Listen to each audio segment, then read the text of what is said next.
Monsieur, Oui, bonjour madame. alors dites-moi un peu, qu'est-ce qui vous a motivé à venir aujourd'hui participer à cet événement? Alors, ce qui m'a motivé, c'est que c'est le concept. Ça fait plus de la troisième fois que je viens ici.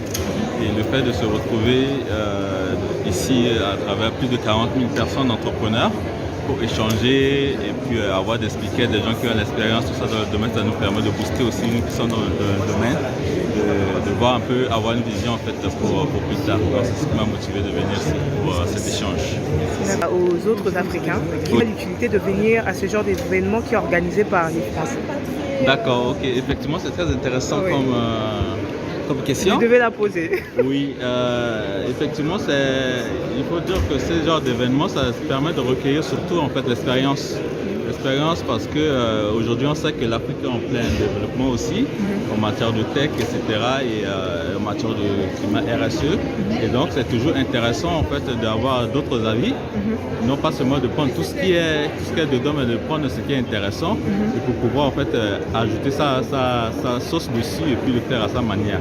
Et donc c'est toujours intéressant d'échanger avec les autres pour avoir leur avis, tout en restant neutre, mais avoir sa pensée dessus. Donc c'est ça qui est intéressant. Merci beaucoup. Bonjour messieurs. Bonjour. On va commencer par monsieur. Dites-moi un peu, qu'est-ce qui vous a motivé aujourd'hui à venir participer à cet événement? En fait, nous sommes une des startups qui fait partie du Pass Afrique de la BPI. Donc un programme qui accompagne des startups innovantes pour faire le pont entre l'entrepreneuriat africain et l'entrepreneuriat européen.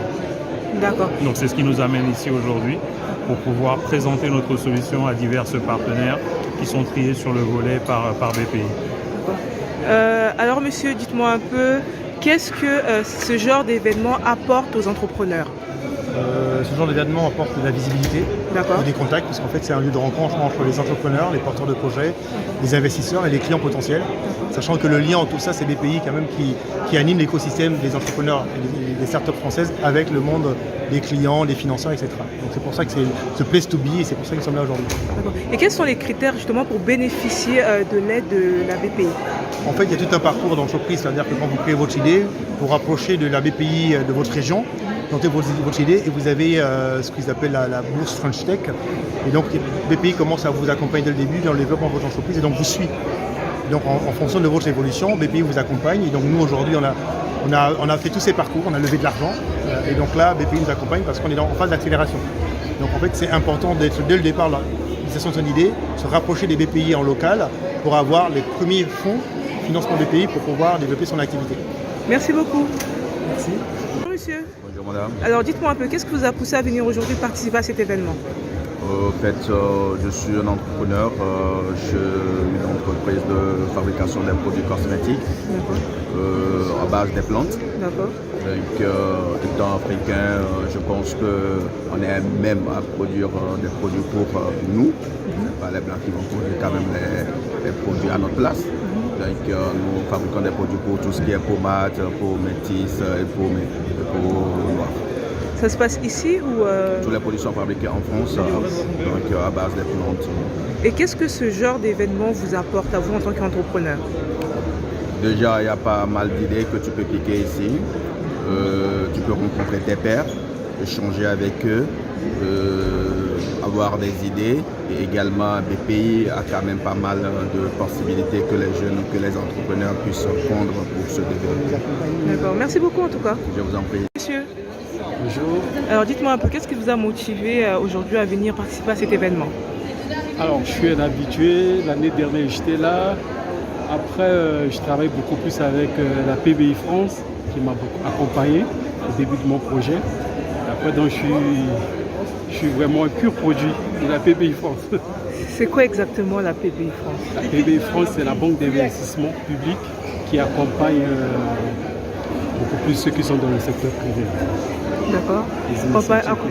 Accompagnement, quel genre d'accompagnement? Ça peut être un accompagnement technique, ça peut être un accompagnement financier et un accompagnement structurel. D'accord. Et c'est chaque année que vous venez à cet événement, c'est bien ça? Chaque année. L'année dernière, j'étais là, cette année. Et qu'est-ce qui vous motive à venir chaque année? Chaque année, les thèmes changent et puis après, on apprend toujours des nouvelles choses. Surtout le thème de cette année, c'est vraiment Quel thème? la métamorphose. Ah, C'était pour booster les entrepreneurs, d'accord, avoir l'audace pour entreprendre. d'accord. Et vous entreprenez ici ou dans... Je suis là, je suis à Paris, je suis à Genève et je suis à Bruxelles. Ok, donc vous entreprenez dans quoi si c'est pas trop indiscret? Oui, je suis dans l'aviation. Ah, dans Dans l'aviation. l'affrètement, oui. L'affrètement de jets privés, vols cargo, et puis après les vols commerciaux.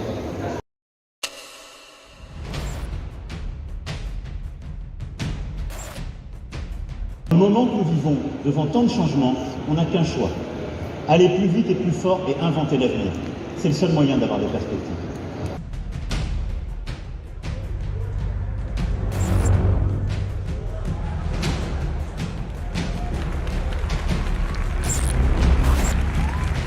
Notre avenir doit être moins dépendant de l'extérieur. Notre avenir doit donner des perspectives d'emploi et de bons emplois à nos enfants. Et donc on doit réindustrialiser le pays et monter en compétences. Et notre avenir sera décarboné parce qu'on fera une croissance compatible avec nos objectifs de biodiversité et de lutte contre le dérèglement climatique. Cet avenir existe.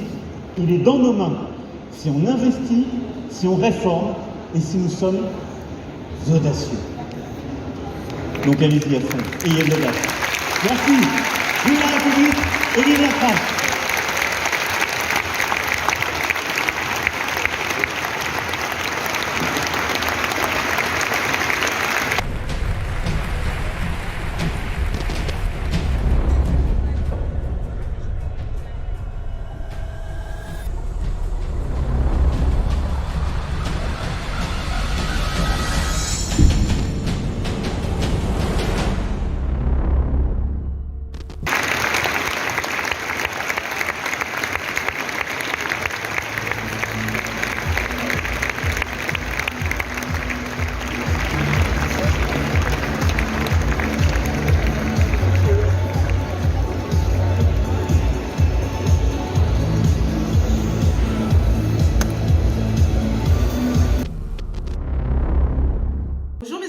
J'espère que vous allez bien, moi ça va. Alors aujourd'hui je viens de passer une journée tout juste incroyable. Alors j'ai participé à cet événement, l'événement de l'année. Chaque année la BPI organise cet événement à la même période. Et cette année je me suis dit non. On a eu des speakers tout juste... C'était énorme. Dites-vous, écoutez les grands entrepreneurs français qui impactent la société par leurs idées, par leurs concepts, nous parler de manière claire, de manière honnête. Dites-vous, c'est juste inédit. Et aujourd'hui, comme invité d'honneur, on a eu le président Macron lui-même en personne qui est venu justement nous parler. Il nous a parlé, expliqué qu'est-ce que c'est un entrepreneur selon lui, mais également qu'est-ce qu'un entrepreneur peut apporter à l'État. Parce que bien évidemment, l'État a besoin des entrepreneurs. Donc l'État a besoin de toi, l'État a besoin de vous. Et en parlant, j'ai beaucoup aimé son discours parce qu'on voyait bien qu'il tapait du poing sur la diversité. Oui, oui. De toute façon, dès que j'ai fini, les speakers qui ont, eux, pris le temps, chacun, de nous motiver, de nous booster et de nous raconter un peu leurs histoires. Ensuite, à la fin, vous aurez le président Macron qui, lui aussi, a juste cloué l'événement. Restez jusqu'à la fin. Je sais que la vidéo est très longue. On est sur 2 heures du temps, mais c'est 2 heures de sagesse, 2 heures d'information, de connaissance, de savoir-faire. Et toi qui me regardes, si tu as cliqué, c'est que sûrement l'entrepreneuriat t'intéresse. L'entrepreneuriat t'intéresse, donc regarde bien jusqu'à la fin. Vous savez, si vous voulez évoluer très rapidement dans vos projets, vous êtes un porteur de projet, vous êtes un entrepreneur, vous voulez atteindre très rapidement vos objectifs, vous devez devenir dans ce genre d'événements. Vous savez, moi, je suis une femme africaine. Souvent dans la communauté noire, souvent on a ce discours, les gens disent ça ne sert à rien d'aller dans des événements organisés par des Français, par des Européens, parce que il n'y a pas de success story africain. Parce que ça ne touche pas l'Afrique, etc. Mais laissez-moi vous dire que c'est tout le contraire. Si vous étiez présent, si vous étiez présent à cet événement, dites-vous, avec tant de speakers, avec tant d'entrepreneurs qui partagent leur savoir-faire, dites-vous que vous pouvez prendre leurs idées et l'implémenter dans votre business. Oui. Ici, dites-vous, même moi, j'ai pu comprendre énormément de choses juste en écoutant des entrepreneurs qui, certains, faisaient la même chose que moi. Oui. Pour vous dire, les amis, ne vous limitez pas à chercher l'information, les connaissances dans les autres communautés. C'est très important. Les success stories africains, mais ça se passe dans les événements organisés par des Africains. Donc, je vous incite également à aller vers les événements organisés par des Africains pour écouter leurs success stories. Mais si tu es de la diaspora, si tu es né, voire même grandi en France, tu as cette double culture.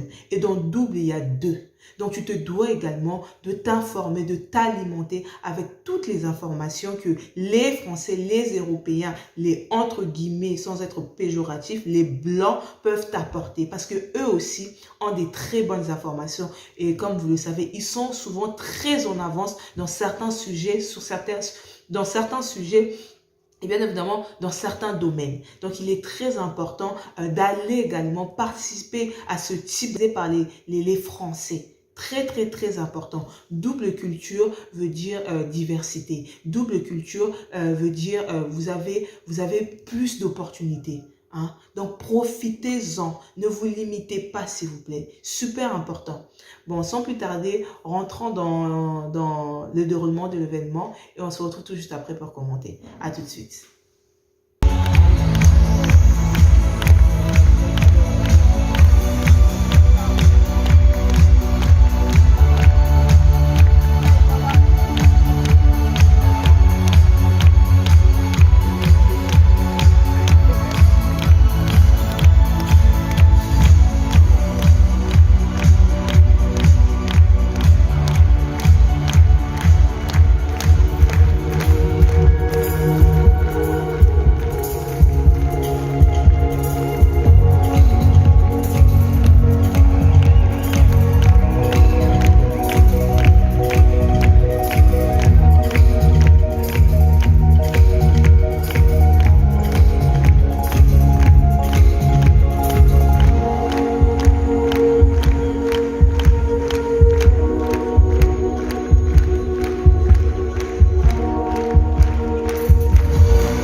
Movie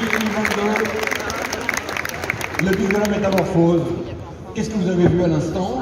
Vous avez vu 25 entrepreneurs pour chacune des grandes communautés, la French Tech, la French Femme, Cap Créa, le Coq Vert, la French Care, la French Touch. Voilà, vous les applaudissez encore.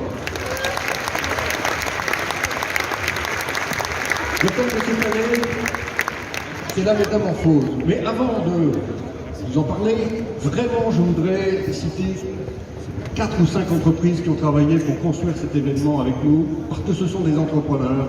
Nous ne prenons pas l'agence, nous travaillons en direct avec ces entreprises qui sont absolument exceptionnelles. Résonance, vous avez M-Vision qui a fait cette fleur extraordinaire qui incarne la métamorphose. Vous avez GN Events qui travaille avec nous. Vous en avez quelques autres comme ça, félicitez-les.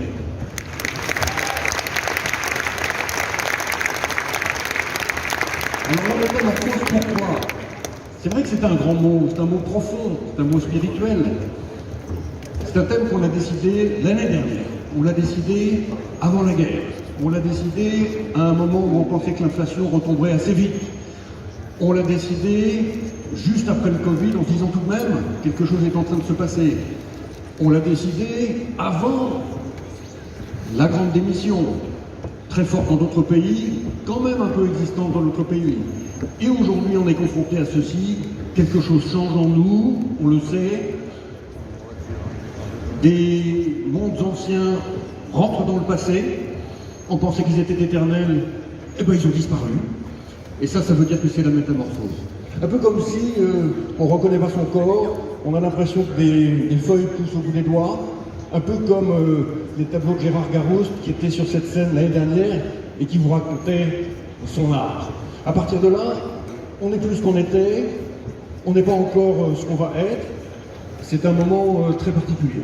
Et un moment difficile et en même temps complètement enthousiasmant pour nous tous, les entrepreneuses, les entrepreneurs. Enthousiasmant parce que plein d'opportunités, inquiétant aussi, parce que ce moment est un moment de très très grande vulnérabilité. Alors évidemment, c'est pour ça aussi que parfois vous pouvez avoir l'impression que notre société est fatiguée. Mais elle est fatiguée parce que c'est la métamorphose. Vous l'avez tous vécu personnellement dans vos vies. Quand on change à ce point, c'est une dépense d'énergie considérable. C'est ça que nous sommes en train de vivre. Et donc, pas de surprise à observer que dans la société française, vous avez aujourd'hui parfois une sorte de retrait, une sorte de, parfois même de régression, on va dire, qui est le moment où on se retire un peu dans sa grotte avant de s'élancer. C'est ça qui se passe aujourd'hui. Tout simplement parce que la métamorphose, c'est un moment de naissance, et donc on repasse à nouveau par un stade qui est un stade de nouveau-né. On attrape tout. On attrape le Covid, on attrape l'inflation, on attrape aussi, j'ai envie de dire, des croyances un peu bizarres. Comme on a l'impression que tout d'un coup, on ne maîtrise plus, comme si les dieux nous imposaient quelque chose, eh ben on va faire parler le ciel, et des croyances traversent la société. On n'aurait jamais imaginé ça. C'est ça qui se passe aujourd'hui. On peut comprendre les angoisses de nos concitoyens, mais on doit se souvenir que nous, entrepreneurs, on a la responsabilité de les absorber et de leur rendre de l'horizon, de la sérénité, de la vision, de l'optimisme. On a cette responsabilité d'entrepreneur incroyable qui est de leur dire, écoutez, l'avenir, au fond, c'est comme le matin quand on a bien dormi. On lui dit bonjour à l'avenir. On oublie d'une certaine manière le passé. On ne peut pas faire de métamorphose sans oublier. Voilà. Donc on va oublier un certain passé. Ce passé, c'était quoi? On pensait qu'il était éternel. Pour nous, en particulier entrepreneurs et en particulier industriels, c'était quoi?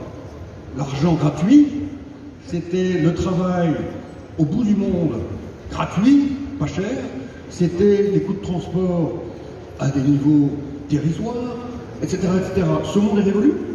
Ce monde a disparu, comme ça, d'un coup.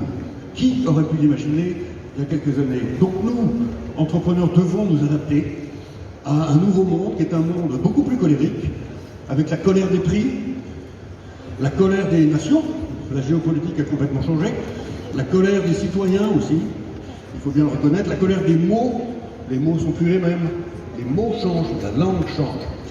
Alors quand on est dans dans un monde qui bouge à ce point, évidemment, il faut que le centre tienne. Et le centre, c'est vous, je vais vous en parler, et c'est aussi les États. Et c'est peut-être le moment de dire que les États ont fait un travail incroyable pendant la crise du Covid, continuent de faire un travail incroyable pendant la crise de l'inflation, continuent de se projeter dans la métamorphose. Comment? Au même moment où on fait un bouclier tarifaire, on fait France 2030, 54 milliards d'euros. On se projette en traversée métamorphique. On imagine ce que va être la nouvelle France complète. On dit bonjour à l'avenir. C'est les États qui font ça. Ils ne le faisaient pas. Ils ne l'ont pas fait dans les années 90. Ils ne l'ont pas fait dans les années 2000. Ils le font maintenant. Y compris d'ailleurs le grand État qui est l'Union européenne. Et donc, saluons l'action des États et aidons les États aussi, je vais y revenir. Mais le cœur de la force qui va entraîner notre pays dans une métamorphose positive, c'est vous, c'est les entrepreneurs.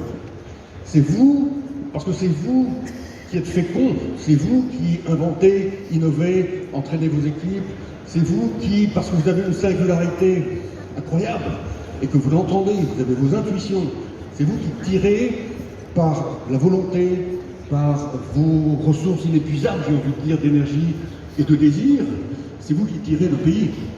Et vous allez continuer de le faire. Notre rôle à nous de Pays France, c'est de continuer de vous encourager à le faire, d'aller toujours plus vite, de ne pas hésiter, et évidemment ensuite de vous financer, de vous accompagner, de mettre du capital, etc., tout ce que nous faisons. Et donc vous, entrepreneurs, machines à énergie, grâce à votre singularité, vous êtes au cœur de la métamorphose.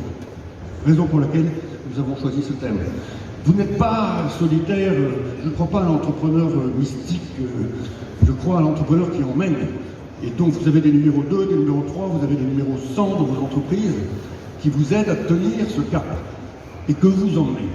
Et vous allez emmener la société française. Ensuite, il faut emmener le peuple. La société tout entière qui se cherche, évidemment, et qui s'interroge dans ces moments qui sont des moments de transition difficiles, angoissants. On peut comprendre. Vous devez parler aux gens. Les entrepreneurs ont un devoir de parole. C'est la conviction de BPI France. Pourquoi est-ce qu'on fait des grands événements comme ça? Pour parler aux Français. Vous allez voir l'audience digitale ce soir. Plusieurs millions. Peut-être au-delà d'une audience à 2 chiffres en millions. On veut parler aux Français pour leur présenter l'avenir dans la métamorphose. Et leur raconter dans un récit qui est un récit fleuri, romantique, acceptons-le, idéaliste, ce que peut être la France. Nous devons, nous, entrepreneurs, parler, au moins aussi parce que les États qui font tant de choses pour nous ont du mal à parler. Leur parole perd en crédibilité. Tout est construit pour que, au fond, on doute. Alors que votre parole, à vous, entrepreneurs, est une parole fraîche. Vos histoires sont magnifiques, on les croit. D'accord? Et par conséquent, les Français veulent vous entendre beaucoup plus. Beaucoup plus. Vous devez entrer dans le cercle central de l'imaginaire français. BPI France est là pour vous aider à le faire. C'est indispensable, c'est votre manière aussi d'aider les États et d'aider la société tout entière à traverser ces moments qui sont des moments parfois un peu délicats. Ensuite, le monde qu'on essaie de construire, il faudra que ce soit un monde solidaire. Le monde dont la métamorphose actuelle est la machine devra être un monde solidaire. Et vous êtes aussi dans cette équation-là. Donc seulement parce que dans vos entreprises, vous créez des emplois, vous tissez le lien social. Et au fond, dans la société, ce qui reste très puissant, c'est bien l'entreprise. Mais aussi parce que vous êtes dans la société. Vous n'êtes pas à l'extérieur, vous êtes au cœur. Et en traversée de métamorphose, nous allons réinventer le modèle social français inévitablement. Pour financer toutes les protections dont nous bénéficions, il faut beaucoup plus d'entrepreneurs. BPI France veut doubler le nombre d'entrepreneurs. Il n'y a pas assez d'entrepreneurs en France. Il n'y a pas assez d'économie. il n'y a pas assez de production pour couvrir ce que nous demande notre société, notre modèle social. Et donc, cette métamorphose doit être aussi jaillissante que cette fleur. Pourquoi? Parce que nous devons équilibrer notre modèle.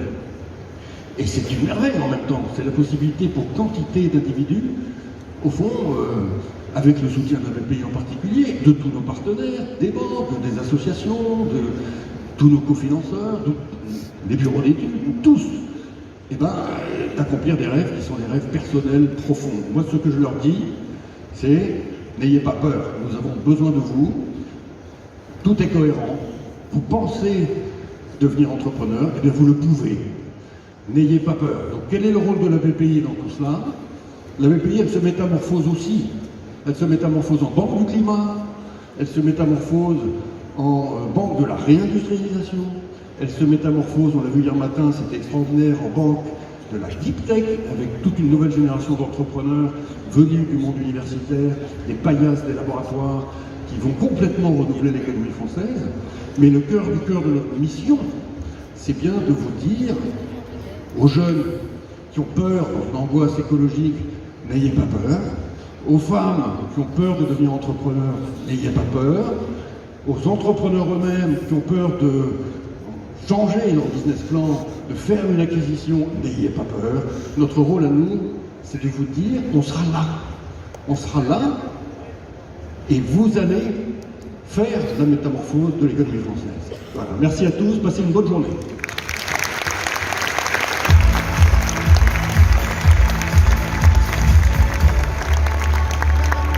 Bonjour, ils sont super sympas chez BPI France, ça fait 8 ans qu'ils m'invitent. Je leur ai dit, je vais peut-être les saouler quand même. Ça fait 8 ans qu'ils me voient après Nicolas. C'est super sympa, mais... Et puis, alors ils m'ont fait un truc super dur pour moi. Ils m'ont mis un thème, c'est la métamorphose. Moi j'ai arrêté mes études à 18 ans. Et le mot métamorphose, je suis même pas sûr de savoir l'écrire sans fait de faute d'orthographe. Et ça, je me suis dit, ok, ils ont fait ça pour moi. C'est des enfoirés. Alors je suis allé voir dans le dictionnaire, qu'est-ce que ça veut dire la métamorphose? La métamorphose, c'est quand les choses ont tellement changé qu'on ne les reconnaît plus. Les choses ont tellement changé qu'on ne les reconnaît plus. Et je me suis dit, qu'est-ce qui a tellement changé dans mon environnement, dans ma vie au cours de ces derniers mois, de ces dernières années, que je ne les reconnais plus? Et je suis arrivé à une évidence, en fait, c'est quand je vais au bureau, il n'y a plus personne. Le bureau est vide. Donc j'arrive au bureau, il n'y a plus personne. Avant, c'était une galère, on arrivait, parfois tout le monde n'avait pas de siège, on a des open space, tout le monde n'avait pas de siège, etc. Maintenant, il n'y a personne. Je me retrouve tout seul. Ils sont où les gens? Ils sont partis où les gens? Qu'est-ce qu'ils sont devenus les gens? Et en fait, je me suis aperçu que, globalement, dans ma vie, ce changement avait été un changement majeur. Alors vous allez me dire, le mec qui est là, il vous parle devant vous, il a créé Free, il vous vend des abonnements de télécommunications pour que vous restiez chez vous et vous travaillez à distance. Et il vient nous dire que le problème, c'est que vous n'allez plus au bureau. C'est un peu n'importe quoi. Bah ouais, mais quand même, pour moi, c'est un énorme problème. Je suis désolé d'arriver comme ça, mais c'est un énorme problème. Et je me suis aperçu que, en fait, toute la notion de création, toute la notion d'invention, on avait été capable de le faire en étant ensemble. On a créé des outils, on a la visioconférence, on a l'email qui permet de se parler, qui permet d'échanger, mais en fait, je me suis aperçu qu'on n'avait jamais réussi à faire des choses qui soient grandes sans être ensemble, physiquement, au même endroit. Et c'est le fait d'être capable, à un instant donné, de s'asseoir autour d'une table, d'échanger, de contester, de parler, de voir l'autre comment il réagit, qui permet de créer. Alors je ne dis pas que c'est le seul moyen. Vous pouvez avoir une insomnie la nuit et avoir une idée. Vous pouvez avoir une idée sous votre douche, vous pouvez avoir une idée dans le métro. J'ai même vu l'autre jour quelqu'un à la télévision qui a dit qu'il avait une idée en se rasant le matin. On peut avoir des idées à tout moment et en toute forme. Mais je crois que ces idées-là, même si on les a, il va falloir, ensuite, il faut être capable de les confronter. Dans ma vie personnelle, c'est ce qui s'est passé quand on a inventé cette petite box, le triple play, la Freebox. En fait, on n'aurait pas été ensemble autour d'une table à se dire est-ce qu'on n'est pas capable d'inventer quelque chose qui va changer la manière dont on fait des télécommunications? Eh bien, cette box, elle n'existerait pas. Parce qu'en distanciel, on n'était pas capable de créer un produit de ce type.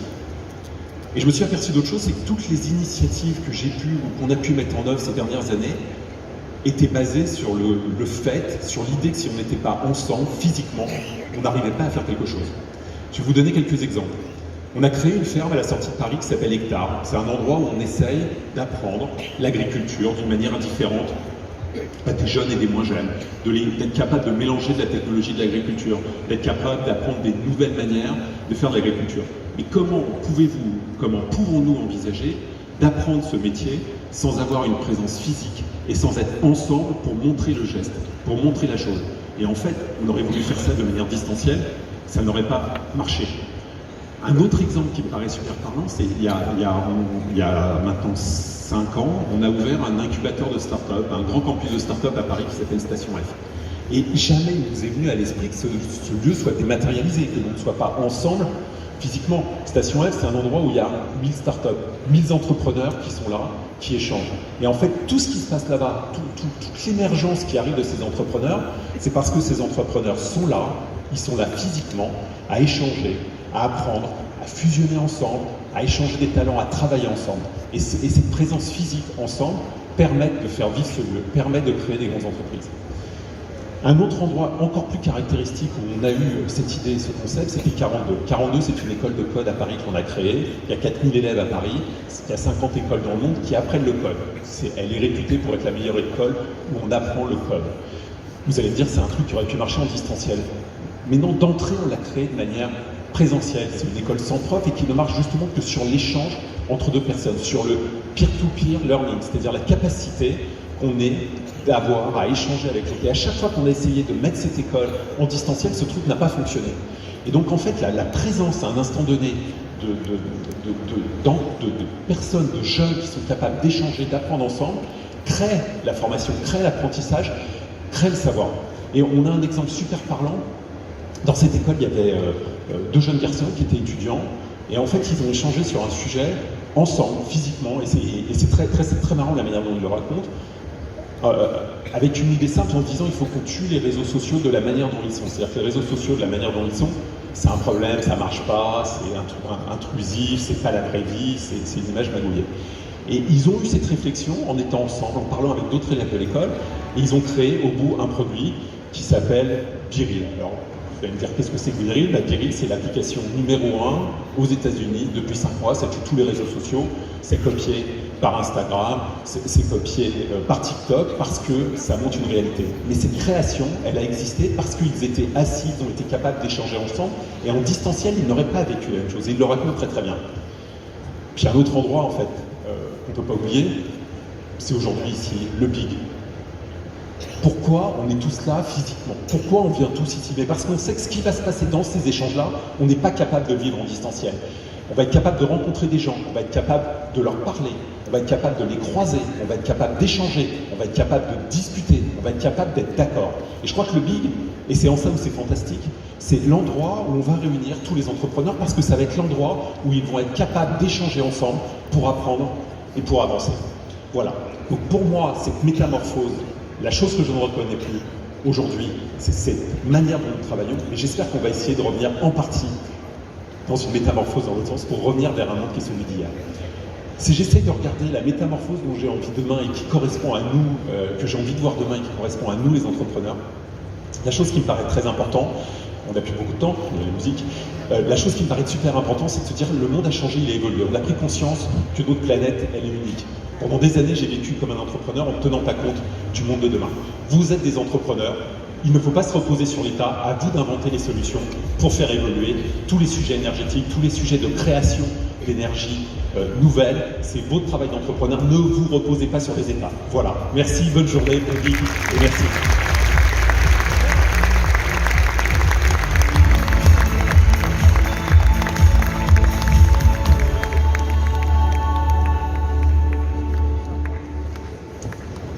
Bonjour à toutes et à tous.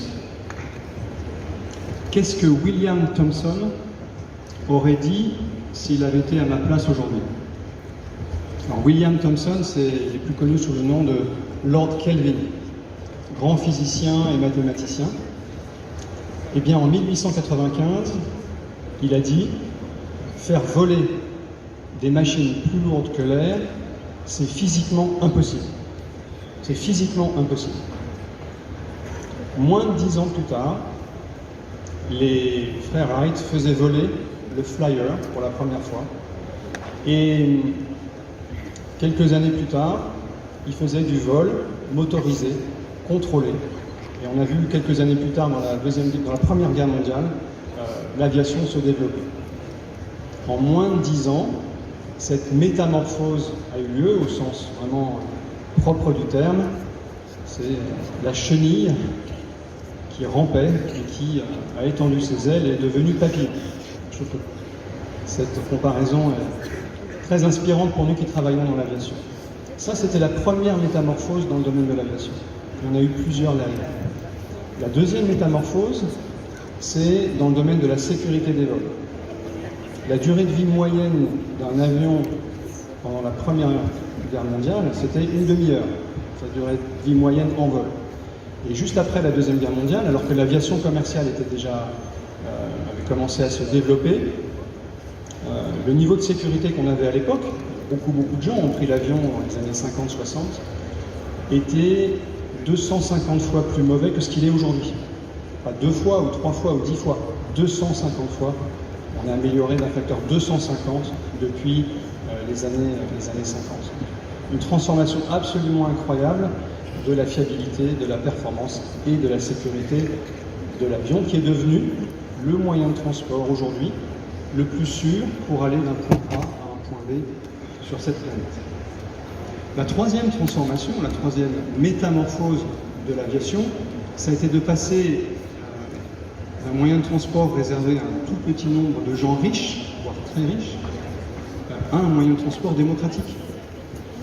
Le premier vol commercial a eu lieu en 1914 aux États-Unis et pour ce vol, qui faisait 30 km, il fallait payer $400. C'est l'équivalent à peu près de $10 000 aujourd'hui. C'est l'équivalent d'un vol spatial, comme on a vu avec Richard Branson. C'est devenu possible récemment. Aujourd'hui, on connaît tous le prix des billets d'avion. 40% des Français prennent l'avion au moins une fois par an. C'est devenu un vrai mode de transport démocratique, à tel point qu'on nous reproche parfois de voir des billets d'avion pas assez chers. Troisième métamorphose. La quatrième métamorphose, c'est celle qui est à l'œuvre en ce moment. L'aviation, c'est un bien incroyable pour la société humaine. Quand la Convention de Chicago a été rédigée, a été signée en 1944, c'était pour donner l'usage de l'air, de l'atmosphère, le rendre possible pour tout le monde de façon libre. Et c'était écrit dans la Convention de Chicago pour permettre à la communauté humaine de vivre ensemble. Mais l'aviation, si c'est une solution incroyable pour la société humaine, elle émet du carbone. Et pour pouvoir projeter l'aviation dans le futur, pour que ce soit le mode de transport ultime qui n'a pas besoin d'infrastructures autres que l'air, qui ne met aucun impact, aucune cicatrice sur l'ensemble du parcours, il faut assurer cette décarbonisation. L'aviation, Airbus, on s'est engagé résolument dans cette transformation, dans cette métamorphose. Et là aussi, on entend un petit peu comme Lord Kelvin en 1895, beaucoup de gens nous expliquaient pourquoi c'est pas possible. Et c'est aussi une source d'énergie. Faire de la transformation, c'est conduire du changement.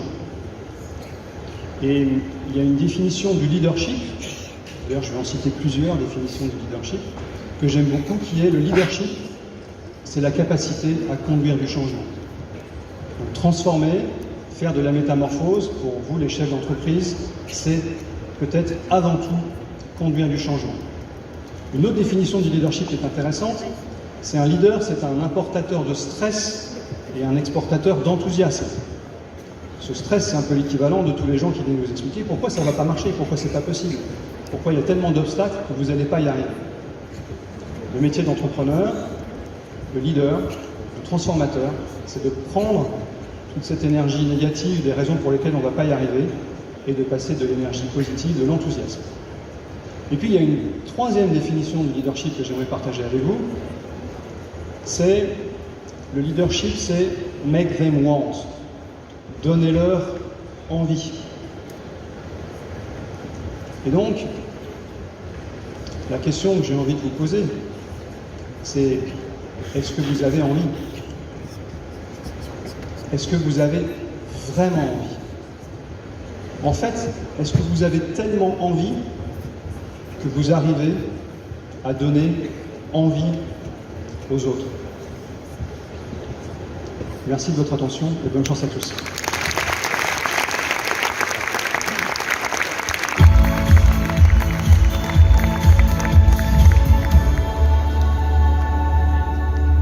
Bonjour à toutes et à tous.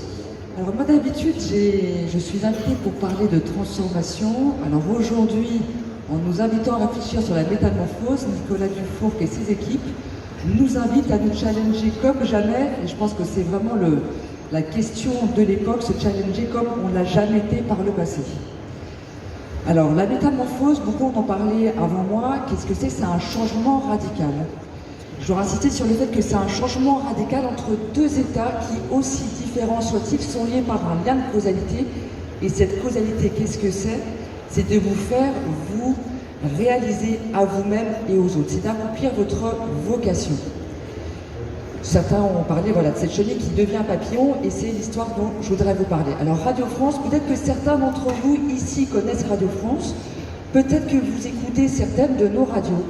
Peut-être que vous avez un lien affectif avec une émission, que vous avez un rendez-vous chaque semaine avec l'un de nos podcasts.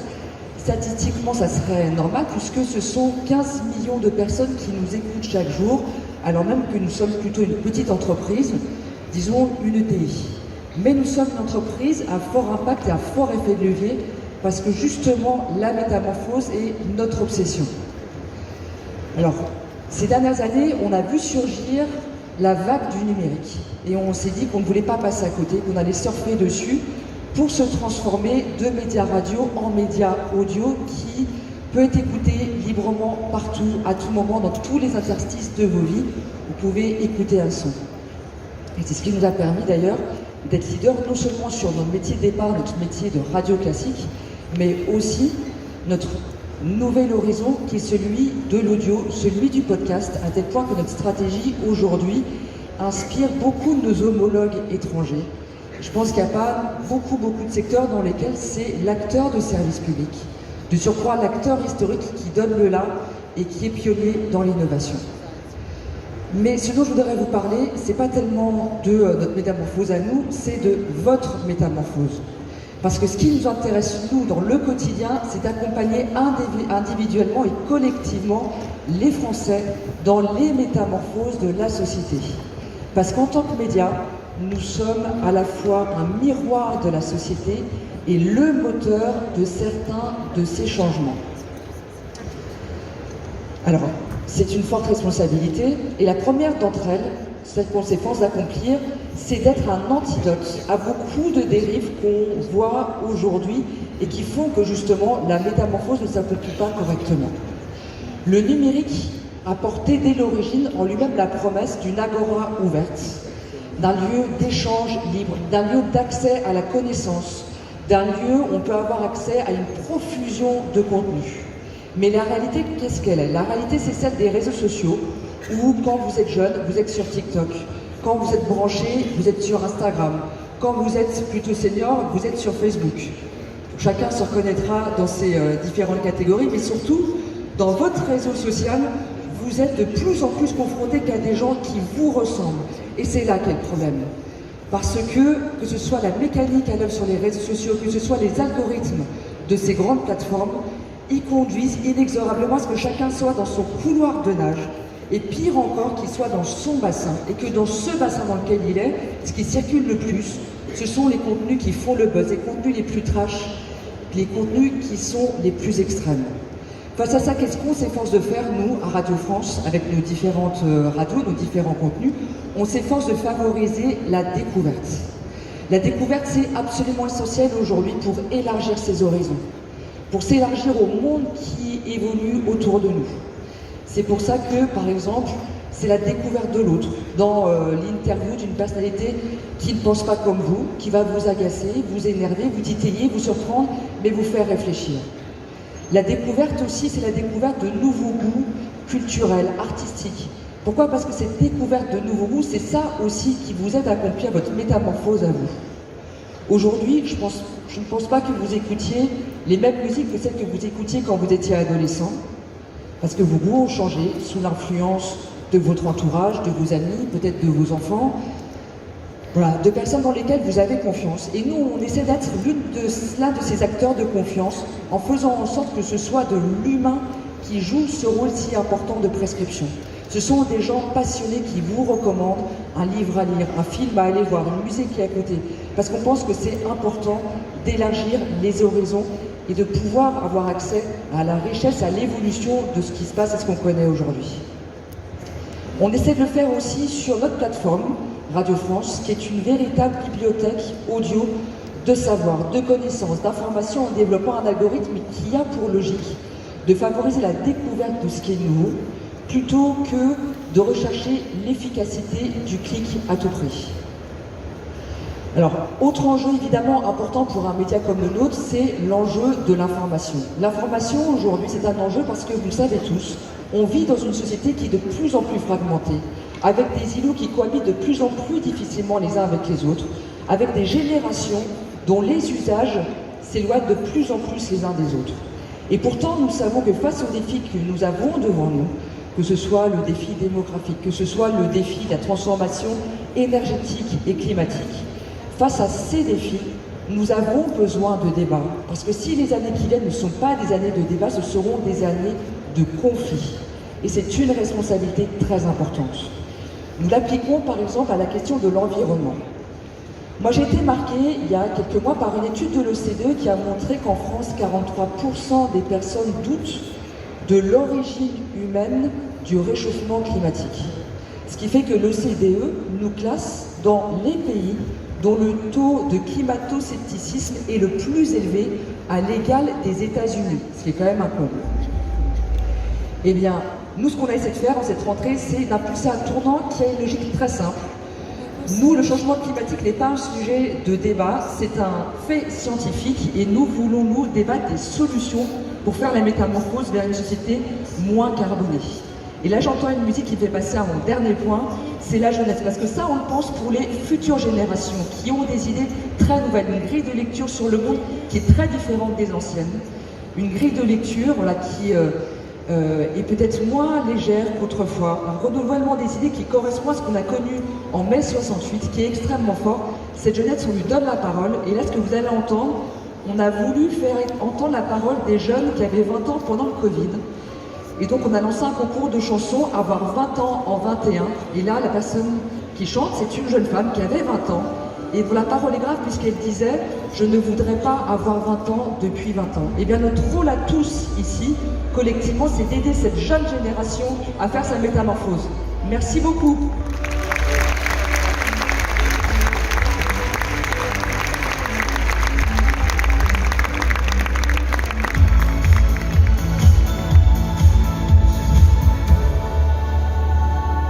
Bonjour à tous. Permettez-moi de planter rapidement le décor et puis de partager avec vous en toute intimité une problématique qui me hante.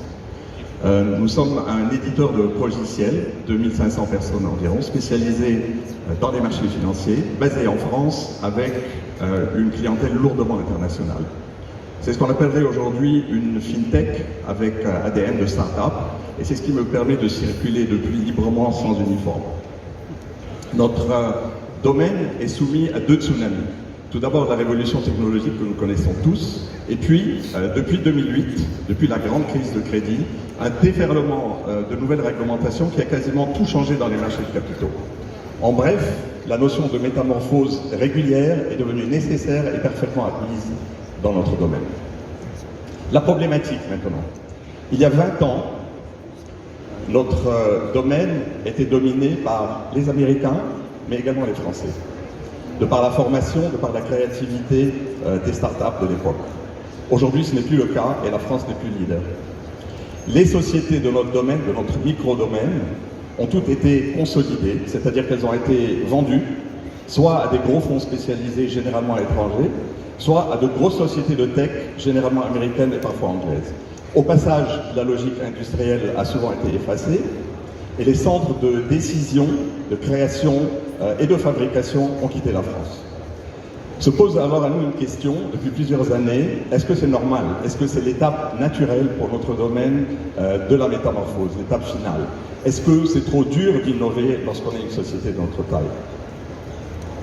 Est-ce que c'est dû à du court-termisme ou bien est-ce qu'il y a une autre voie? Alors bien entendu, lorsque vous êtes dans un domaine où année après année après année, toutes les sociétés font quelque chose de différent et vous regardez au passage avec un peu de compassion et un peu de condescendance, soit vous avez chevillé au corps un complexe de supériorité à la Donald Trump et vous vous dites c'est tous des idiots, soit vous vous posez beaucoup de questions. Et nous nous sommes posés beaucoup de questions.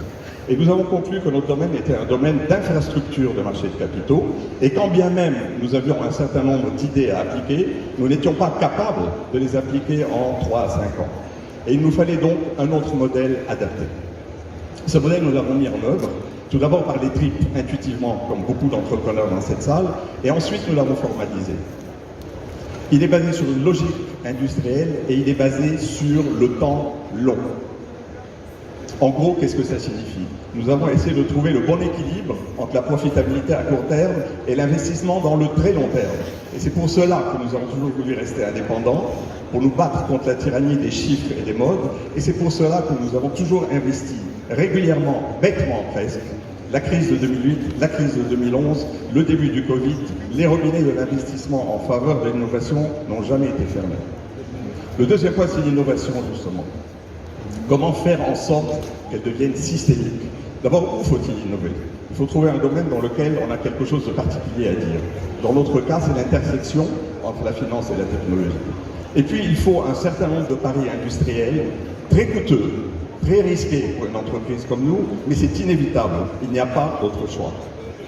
Troisièmement, il faut une organisation qui fonctionne. Tout d'abord, cette organisation doit comprendre que l'innovation, ça ne s'achète pas. Ce n'est pas une équipe qu'on achète ou une société qu'on achète, c'est l'affaire de l'ensemble de la société. Il n'y a pas de citoyen de seconde zone, il n'y a pas d'activité moribonde, c'est toute la société qui va dans la même direction. Et bien sûr, il faut une organisation qui permette de soutenir tout cela. Nous avons mis en place une organisation qui nous permette à la fois de gérer l'activité et de la développer, mais aussi de nous transformer de l'intérieur avec les mêmes personnes. C'est lourd, c'est compliqué, c'est matriciel, mais ça se fait. Et puis, comme toute société, il y a les valeurs, les constantes. Ces fameuses valeurs qui sont particulièrement creuses quand on ne sait pas les mettre en œuvre, mais lorsqu'on parle vrai, elles sont extrêmement puissantes. Je ne vais pas détailler ce point-là, mais je vais en prendre une seule. C'est notre ancrage dans nos sites historiques. Et la France est notre site historique le plus important. C'est pour nous capital, pour deux raisons. D'abord, même lorsqu'on est une société, l'histoire, ça compte, ça nourrit. Et ensuite, figurez-vous, la tech, en France, ça marche bien. Et c'est un Français de cœur, pas de nationalité qui vous le dit. Et ce n'est pas parce qu'on est ancré localement qu'on ne doit pas être passionné par l'international. C'est bien le contraire, ce sont des notions qui s'additionnent et qui ne s'opposent pas. Et c'est pour ça que nous sommes passionnés par les 65 nationalités qui constituent notre société et les 60 pays où nous avons des clients. Est-ce que c'est la seule formule possible et la meilleure? Certainement pas à chaque société sa formule. Mais elle me permet d'extraire deux messages pour les entrepreneurs plus jeunes que moi dans cette salle, et il y en a un paquet. Tout d'abord, votre modèle de société doit être l'esclave de vos idées et de votre vision, pas l'opposé. Et il ne faut pas avoir peur d'être différent si c'est nécessaire.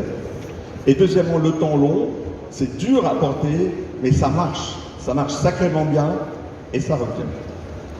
Alors, est-ce que ça va continuer à marcher pour nous? Notre domaine continue à changer, il y a une digitalisation à marche forcée qui est en cours, et nous continuons avec appétit et avec le même type de modèle. Honnêtement, je ne sais absolument pas si ça va continuer à marcher, mais si Nicolas, que je remercie, m'invite à nouveau, vous en saurez plus au prochain numéro avec grand plaisir. Excellente journée à vous et merci.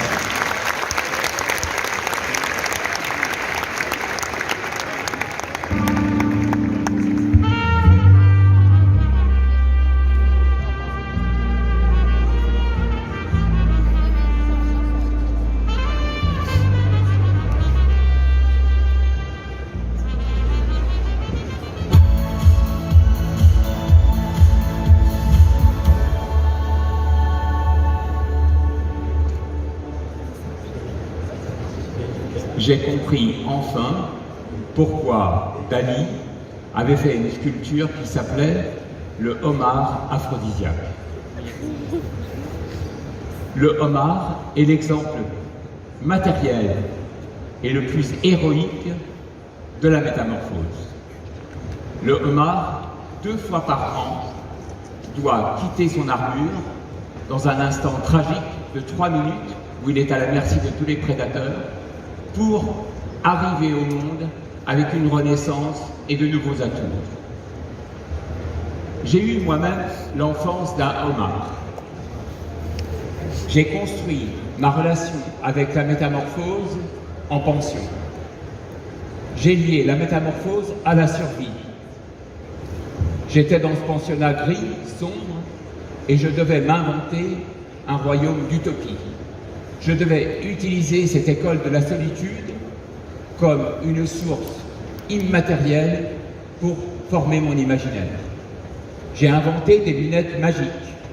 Au travers de ces lunettes, un caillou se transformait en soldat. Au travers de ces lunettes, une boîte d'allumettes se transformait en barque qui remontait le Rhénach. Très vite, lorsque je suis rentré dans la vie active, ma mère, qui avait une entreprise textile, m'a dit « Jean-Charles, je te confie la collection. Dessine. » J'avais 17 ans, en 71. Je n'avais jamais fait de mode. Je n'avais jamais pensé même à créer. Je voulais faire une révolution. Alors je lui ai dit, faisons une métamorphose des choses en voie de disparition. Et j'ai décidé de prendre des tissus en fin de vie, des serpillères, des couvertures de pensionnaires, la couverture qui m'avait accompagné sur mon lit de pension, des choses faites de déchets, de morceaux de déchets, à l'aube de la disparition. Et nous en avons fait des merveilles, des vêtements qui ont été célébrés dans le monde entier. Ensuite, ce terrain de jeu, parce que je l'ai compris, ma métamorphose était liée à la transgression, à quelque chose qui faisait que je n'avais pas peur du regard que l'on portait sur ma volonté de métamorphose, sur cette transgression. Ce qui me portait, c'était l'idée d'innover, l'idée d'appartenir à une génération de créateurs qui allait faire le monde de demain. Et de fait, je me retrouvais dans des mouvements artistiques comme l'Arte Povera. Ensuite, ce principe d'appropriation, ce principe de métamorphose s'est mis en place au quotidien dans mon travail. Je prenais des ours en peluche et j'en faisais des manteaux pour Diana Ross. Je prenais un tableau, je le coupais et j'en faisais une robe. Je peignais sur une robe et je la mettais au mur. Rien n'avait de limite, ni les disciplines, comme dans notre cher pays où tout était cloisonné. L'art, la mode, la musique, le cinéma, la photographie. La persistance de la métamorphose fait que je voulais faire exploser toutes ces disciplines. Et en fait, aujourd'hui me donne en quelque sorte raison, parce qu'avec le digital, tout a implosé. Ensuite, je me suis inventé une profession qui était métamorphoseur. Je travaillais pour les entreprises, je travaillais pour des entreprises en Italie, je travaillais pour Weston en France, où je faisais un mocassin multicolore d'un mocassin qui avait 50 ans. Ma préoccupation était l'histoire, ma passion pour l'histoire. Comment amener l'histoire dans la modernité? Comment transformer tout ce que notre histoire nous a donné, l'histoire, le savoir-faire, les traditions, et comment, au travers de la transgression, au travers d'une autre écriture, au travers de la couleur qui me suivait depuis mon enfance, le rouge, le bleu, le jaune, le vert, comment pouvait-on faire pour amener toutes ces choses qui appartenaient à notre histoire dans la modernité? Le climax a été la demande du Vatican d'habiller 1 million de jeunes et le pape, et d'en faire une coulée de couleurs, et d'en faire quelque chose de fort et d'uni. Je sors d'une aventure extraordinaire, 4 ans dans une entreprise qui est Benetton, culte de la couleur. Comment, avec 6800 boutiques, utiliser la métamorphose pour faire qu'aujourd'hui, on ne respecte plus les éléments du marketing des années 80, les 4 P que vous connaissez. Le produit, le prix, le positionnement et la publicité. Pour les substituer avec 4 E que j'ai inventés pour eux, l'émotion, l'écologie, le e-commerce et l'expérience. 4 P, 4 E. C'est ce que m'a amené la métamorphose. Aujourd'hui, nous sommes dans un monde où nous sommes totalement entourés de métamorphoses. Métamorphose climatique, métamorphose artistique, métamorphose sociétale. Nous avons 2 choix en fait. Nous avons le choix du surfeur qui va accompagner cette vague de métamorphose, qui va être là, sur sa planche, qui va l'accompagner, cette vague, et qui va en faire partie de cette révolution. Et nous avons le choix d'être sur la berge et de regarder le surfeur. Certes, il y a des peurs dans l'idée de métamorphose. Il y a des peurs de tout ce qu'il y avait avant. C'était mieux avant, la musique était mieux avant. Par exemple, dans mon principe de métamorphose, j'ai été accompagné par la musique. J'ai toujours aimé les musiques bizarres, les musiques d'anticipation. Je n'étais jamais réconforté par les musiques de mon enfance, les musiques où je dansais, où j'apprenais les gestes. Non, ce que j'aimais, c'était les musiques qui me troublaient. Et j'insiste sur ce mot de trouble, parce que, en fait, la métamorphose, elle nous dérange, elle nous trouble, parce que nous plongeons vers l'inconnu, nous plongeons vers une autre vie, nous plongeons vers un futur. Et là, il faut bien savoir qu'il faut emporter dans nos bagages ce qu'il y a de meilleur, notre histoire, notre ADN, nos souvenirs les plus grands, pour les transformer.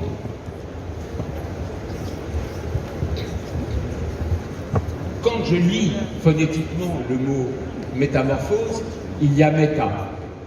Méta, bouleversement, changement, transformation. Il y a mort.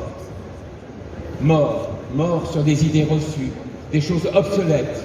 C'est difficile pour nous, en venant d'un pays comme le nôtre, de 2000 ans d'histoire, et si ce n'est plus, d'abandonner certaines idées reçues sur l'artisanat, sur comment investir des mondes comme le NFT, le métaverse. Il y a mort, des choses sur lesquelles il faut lâcher prise si l'on veut la métamorphose. Et puis enfin, il y a oser. Oser, c'est quelque chose de très important. C'est quelque chose qui doit habiter notre quotidien. Aujourd'hui, je vis une autre métamorphose. Avec 7 décennies, 50 ans de carrière, j'aborde autre chose. Je me suis mis au sport il y a 5 ans. J'ai abordé une réconciliation avec mon corps. Ma vie d'artiste faisait que mon corps et moi, on n'était pas trop copains. Là, je fais du sport. Et ce sport a apporté à mon regard une autre force. Alors je rassemble autour de moi tous les éléments que j'ai créés au travers de ma vie. Tous ces éléments concrets, toutes ces particules, tout cet archipel de création, toute cette constellation de création sans limite. Les meubles que j'ai dessinés, la mode que j'ai dessinée, l'art que je peins, l'installation que je viens de faire au Centre Pompidou, où j'ai eu la chance d'avoir 150 000 visiteurs, je rassemble tout ça dans un espace de métamorphose que j'appelle le monde de Georges Charles.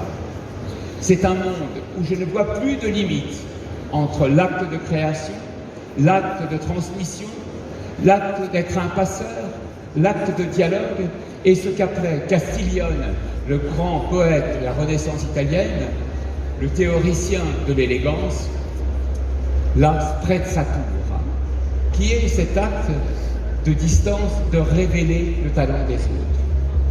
Dans la métamorphose, il y a cette journée. C'est une grande journée de métamorphose. C'est comme le baptême d'une métamorphose. Vous êtes tous jeunes chefs d'entreprise. Vous avez tous un beau futur devant vous. Si j'avais votre position aujourd'hui, je saurais 5 éléments pour lancer mon entreprise dans le futur. L'un, c'est connaître son concept, son ADN, la force de son concept. C'est Kant qui disait « Il n'y a pas d'intuition sans concept, et il n'y a pas de concept sans intuition ». Les codes, quelle est la couleur de mon entreprise, quel est le son de mon entreprise, quel est le signe de mon entreprise, quels sont les signes. La communication, est-ce que je vais aller sur Instagram? Quel va être mon code sur Instagram? Quand je crée, je dois déjà penser à l'image de communication, c'est ce que j'ai fait pour Benetton. Quelle va être l'image que je vais cristalliser en NFT? Vais-je faire une immersion numérique? Enfin, votre entreprise, elle est forcément en relation avec l'art, parce que l'art, c'est la nouvelle posologie de ce siècle. Donc, votre entreprise est l'art. L'art de vivre, la musique, l'art tout court, de travailler avec des artistes, les collaborations. Comment allez-vous travailler avec une autre génération et comment allez-vous, en tant que chef d'entreprise, participer à la révélation de toute une génération d'artistes?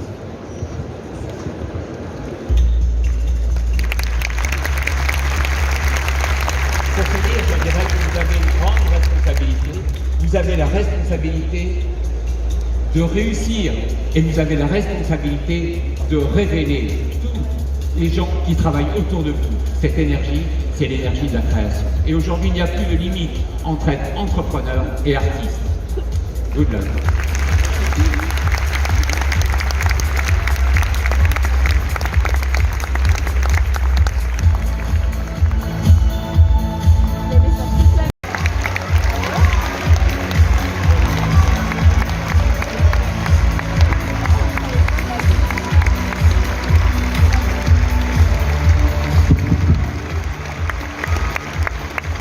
Merci Monsieur le Président de nous faire l'honneur d'être là. À nouveau, EDL au BIC 2022. Monsieur le Président, vous avez plusieurs milliers d'entrepreneurs devant vous aujourd'hui. Emmanuel Macron a une demi-heure avec nous et un certain nombre de sujets à couvrir, donc je vais lui passer la parole très simplement. Bonjour. C'est bien, je sens de l'énergie dans cette salle comme chaque année. Non, je suis heureux d'être avec vous. Alors contrairement aux autres années, on ne peut pas faire l'échange habituel, qui est normalement une passe, pas d'armes, mais d'échange avec Nicolas et plusieurs entrepreneurs, ce qui nous permet généralement de nous tromper dans les prénoms, et ce qui vaut beaucoup d'ironie des uns et des autres. Heureux de vous retrouver. Et je vais ensuite moi-même devoir partir à Prague parce qu'on va vers une autre métamorphose, la métamorphose européenne, et j'essaierai d'y revenir dans mon propos, parce que les temps de crise que nous vivons se prêtent justement à ces transformations. Alors en étant là d'abord devant vous aujourd'hui, c'était un message de soutien et de constance de soutien, y compris quand les temps sont difficiles et incertains.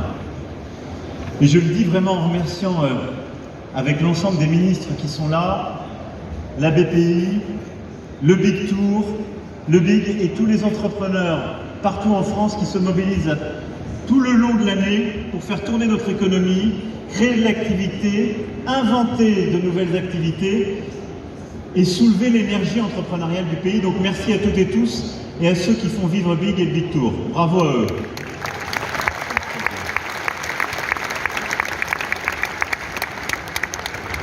Alors on a collectivement un bilan qui est celui de la nation et des dernières années. Et au moment où on se parle aujourd'hui, on est plus fort que à la première édition du Big.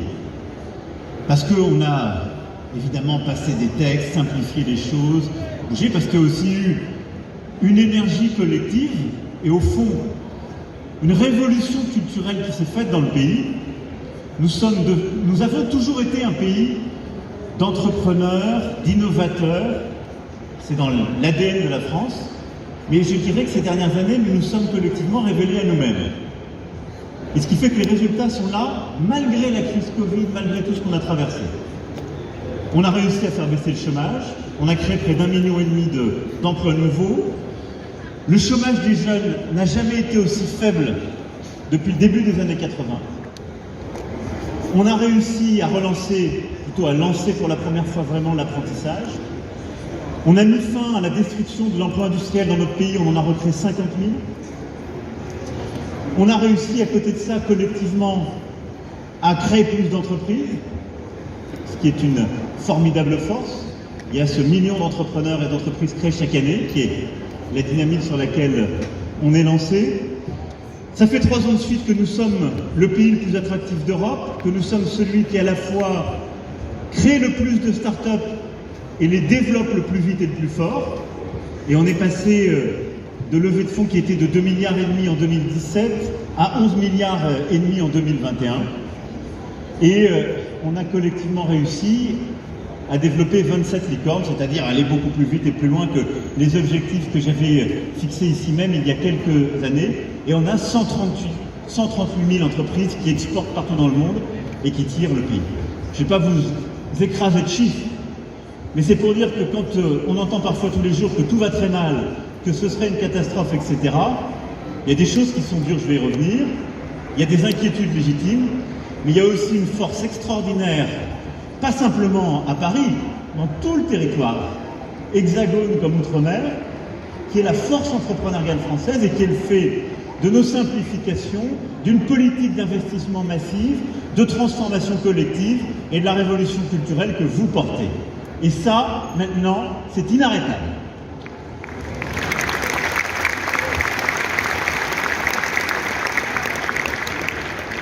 Donc on a des résultats, ils sont là, ils sont bons, on est plus fort. Il y a un problème de court terme, je ne vais pas tourner autour du pot, c'est l'énergie aujourd'hui. Donc autant l'aborder de manière directe. Ça pèse sur notre économie, ça pèse sur les ménages, ça pèse sur les entrepreneurs que vous êtes, et des TPE aux grands groupes, c'est l'inquiétude du moment. C'est d'ailleurs une des choses qu'on va faire avancer en européen.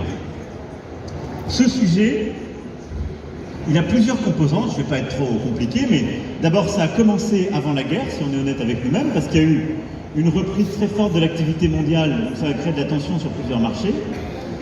Ensuite, il y a la guerre en Ukraine, déclenchée par la Russie, qui a complètement déréglé le marché mondial du gaz et qui a aggravé le problème sur le pétrole.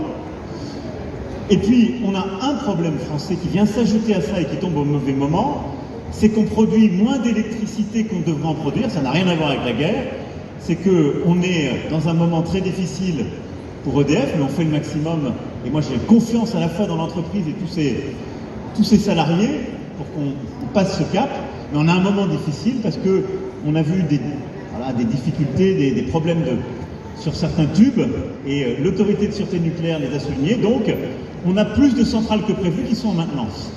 Tout ça crée au même moment un problème qui fait que le gaz coûte plus cher et l'électricité coûte plus cher parce qu'on n'en produit pas assez chez nous, et il se trouve qu'on a une formule de prix européen qui fait que l'électricité qu'on paye est trop liée au gaz, alors même que nous on a un modèle qui n'a rien à voir avec ça. To make a long story short, comme on dit en bon breton. Donc voilà la situation dans laquelle on est, ce qui fait qu'on a des prix qui s'envolent et beaucoup d'inquiétudes, évidemment chez nos compatriotes, et je le sais pour beaucoup d'entrepreneurs que vous êtes. Alors face à ça, on a un plan, un cap, et je vais essayer de vous donner des repères pour les prochaines semaines. On a un premier plan qui est la sobriété. Et je veux ici le rappeler parce que c'est aussi quelque chose qui est dans notre main. Ça ne dépend d'aucune règle européenne, d'aucune règle française. La Première ministre reviendra cet après-midi avec les ministres compétents sur ce sujet. Mais c'est ce que chacun, comme particulier, comme entreprise, on peut faire pour consommer un tout petit peu moins et pour, au fond, sauver de l'énergie. C'est comme ça qu'il faut le valoriser. Et l'énergie qu'on sauve, c'est la moins chère. Et ça ne veut pas dire produire moins, je n'ai pas changé d'opinion là-dessus. Ça ne veut pas dire aller vers une économie de la décroissance, pas du tout. La sobriété, ça veut juste dire gagner en efficacité. Et vous toutes et tous qui traquez à chaque instant de votre vie d'entrepreneur les coûts cachés, tout ce qu'on peut faire pour produire mieux, de la meilleure qualité, produire encore davantage, mais en dépensant moins, il faut accélérer en quelque sorte les efforts sur l'énergie. C'est ça la bonne sobriété. Et donc là-dessus, c'est accélérer sur les petits investissements en termes d'efficacité énergétique, et c'est avoir quelques mécanismes très simples pour réussir collectivement à diminuer de 10% ce qu'on consomme d'ordinaire. Je vous le dis très simplement, si la nation tout entière arrive à tenir cet objectif qui est purement volontariste, il ne faut pas de décret, de loi, de choses compliquées. Si on se mobilise tous pour le tenir, dans les pires scénarios, on ne passe pas. C'est ce qui fait qu'on est maître de notre destin. C'est-à-dire même s'il n'y a plus du tout de gaz qui arrive de Russie, ce qui est quand même le plus vraisemblable de ce qui s'est passé ces derniers jours, si on a un hiver très rude, si on se met à la cape sur la plupart des sujets, on passe. Donc premier point, sobriété. Le deuxième, c'est le bouclier. Et là-dessus, je tiens à le dire parce que le gouvernement, et à côté beaucoup de collectivités qui se sont mobilisées à nos côtés, ont pris des décisions dès le mois d'octobre 2021 pour protéger les Françaises et les Français, les entrepreneurs, face justement à l'augmentation des prix. On a réagi très tôt, et d'ailleurs quand vous entendez des grands chiffres ailleurs en Europe, c'est que beaucoup sont en train de nous suivre et de nous rattraper. Mais depuis octobre 2021, on a mis en place un bouclier sur en particulier gaz et électricité, qui fait que pour les ménages, pour les très petites entreprises, pour les plus petites collectivités territoriales, ces prix ont augmenté de 4%, là où ils auraient dû augmenter de 120% si on avait laissé le marché fonctionner. Et je le dis parce que on ne regarde jamais le voisin, en tout cas on regarde que quand ça va que dans un sens. Mais aujourd'hui, si vous étiez allemand, belge ou autre, comme ménage, comme petite entreprise ou petite collectivité territoriale, vous auriez des augmentations 10, 15 fois supérieures de vos factures d'électricité et de gaz. C'est ça la réalité. Donc ce bouclier a été mis en place, on le tient, on a mis à côté de ça des PGE résilience, et je ne vais pas détailler plus avant tout le programme, mais c'est ce qui fait qu'aujourd'hui, et tous les instituts le montrent, on a en moyenne 3 points d'inflation en moins que nos principaux voisins. Et on est le pays de la zone euro qui a l'inflation qui est la mieux tenue aujourd'hui, ce qui est une protection pour nous tous et nous toutes. En 2023, qu'est-ce qu'on va faire? Parce qu'il faut qu'il y ait un cap. On va d'abord continuer ces mécanismes. Et donc, les ministres l'ont dit, on va passer une augmentation de... sera limitée sur gaz et électricité, plus 15% pour TPE, petites collectivités locales, ménages, avec là aussi des mécanismes de protection. On va protéger, comme ça a été annoncé, les très gros consommateurs d'énergie, avec des dispositifs qui sont mis en place. Et on est en train de les améliorer. Les ministres de l'économie, des finances et de l'énergie l'ont annoncé hier.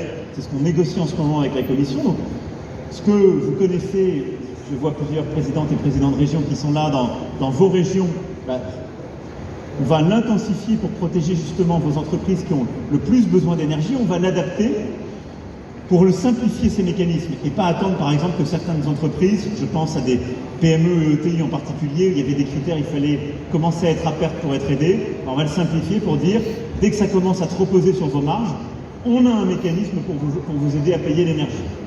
Donc là, les ministres ont détaillé le projet, mais on va protéger nos producteurs pour la même logique que quand on a eu l'épidémie, la même logique que depuis le début, ne pas laisser de casse économique et industrielle se faire dans un moment de cycle très particulier, parce qu'on sait que la capacité qu'on détruit dans ces moments-là, on met beaucoup de temps à la remettre. Et donc, en 2023, on va poursuivre le bouclier pour les plus fragiles et pour les ménages, pour nos entreprises qui sont les plus fragiles. On va avoir des dispositifs d'accompagnement pour les entreprises qui sont les plus exposées, on est en train de les adapter, et on va continuer aussi d'avoir un système français qui a sa force. Je ne veux pas être trop technique, mais il y a ce qu'on appelle l'AREN, qui est l'énergie qu'on produit grâce au nucléaire avec des volumes qui sont sécurisés. Et là-dessus, dans les prochains jours, on donnera les volumes pour là aussi donner un cap et permettre de tenir les prix. À côté de ça, donc ça c'est les mécanismes de protection et de bouclier. Pour protéger, on va aussi mettre plus de pression sur les fournisseurs. Et c'est ce que les ministres ont fait hier en imposant à ces derniers de signer une charte.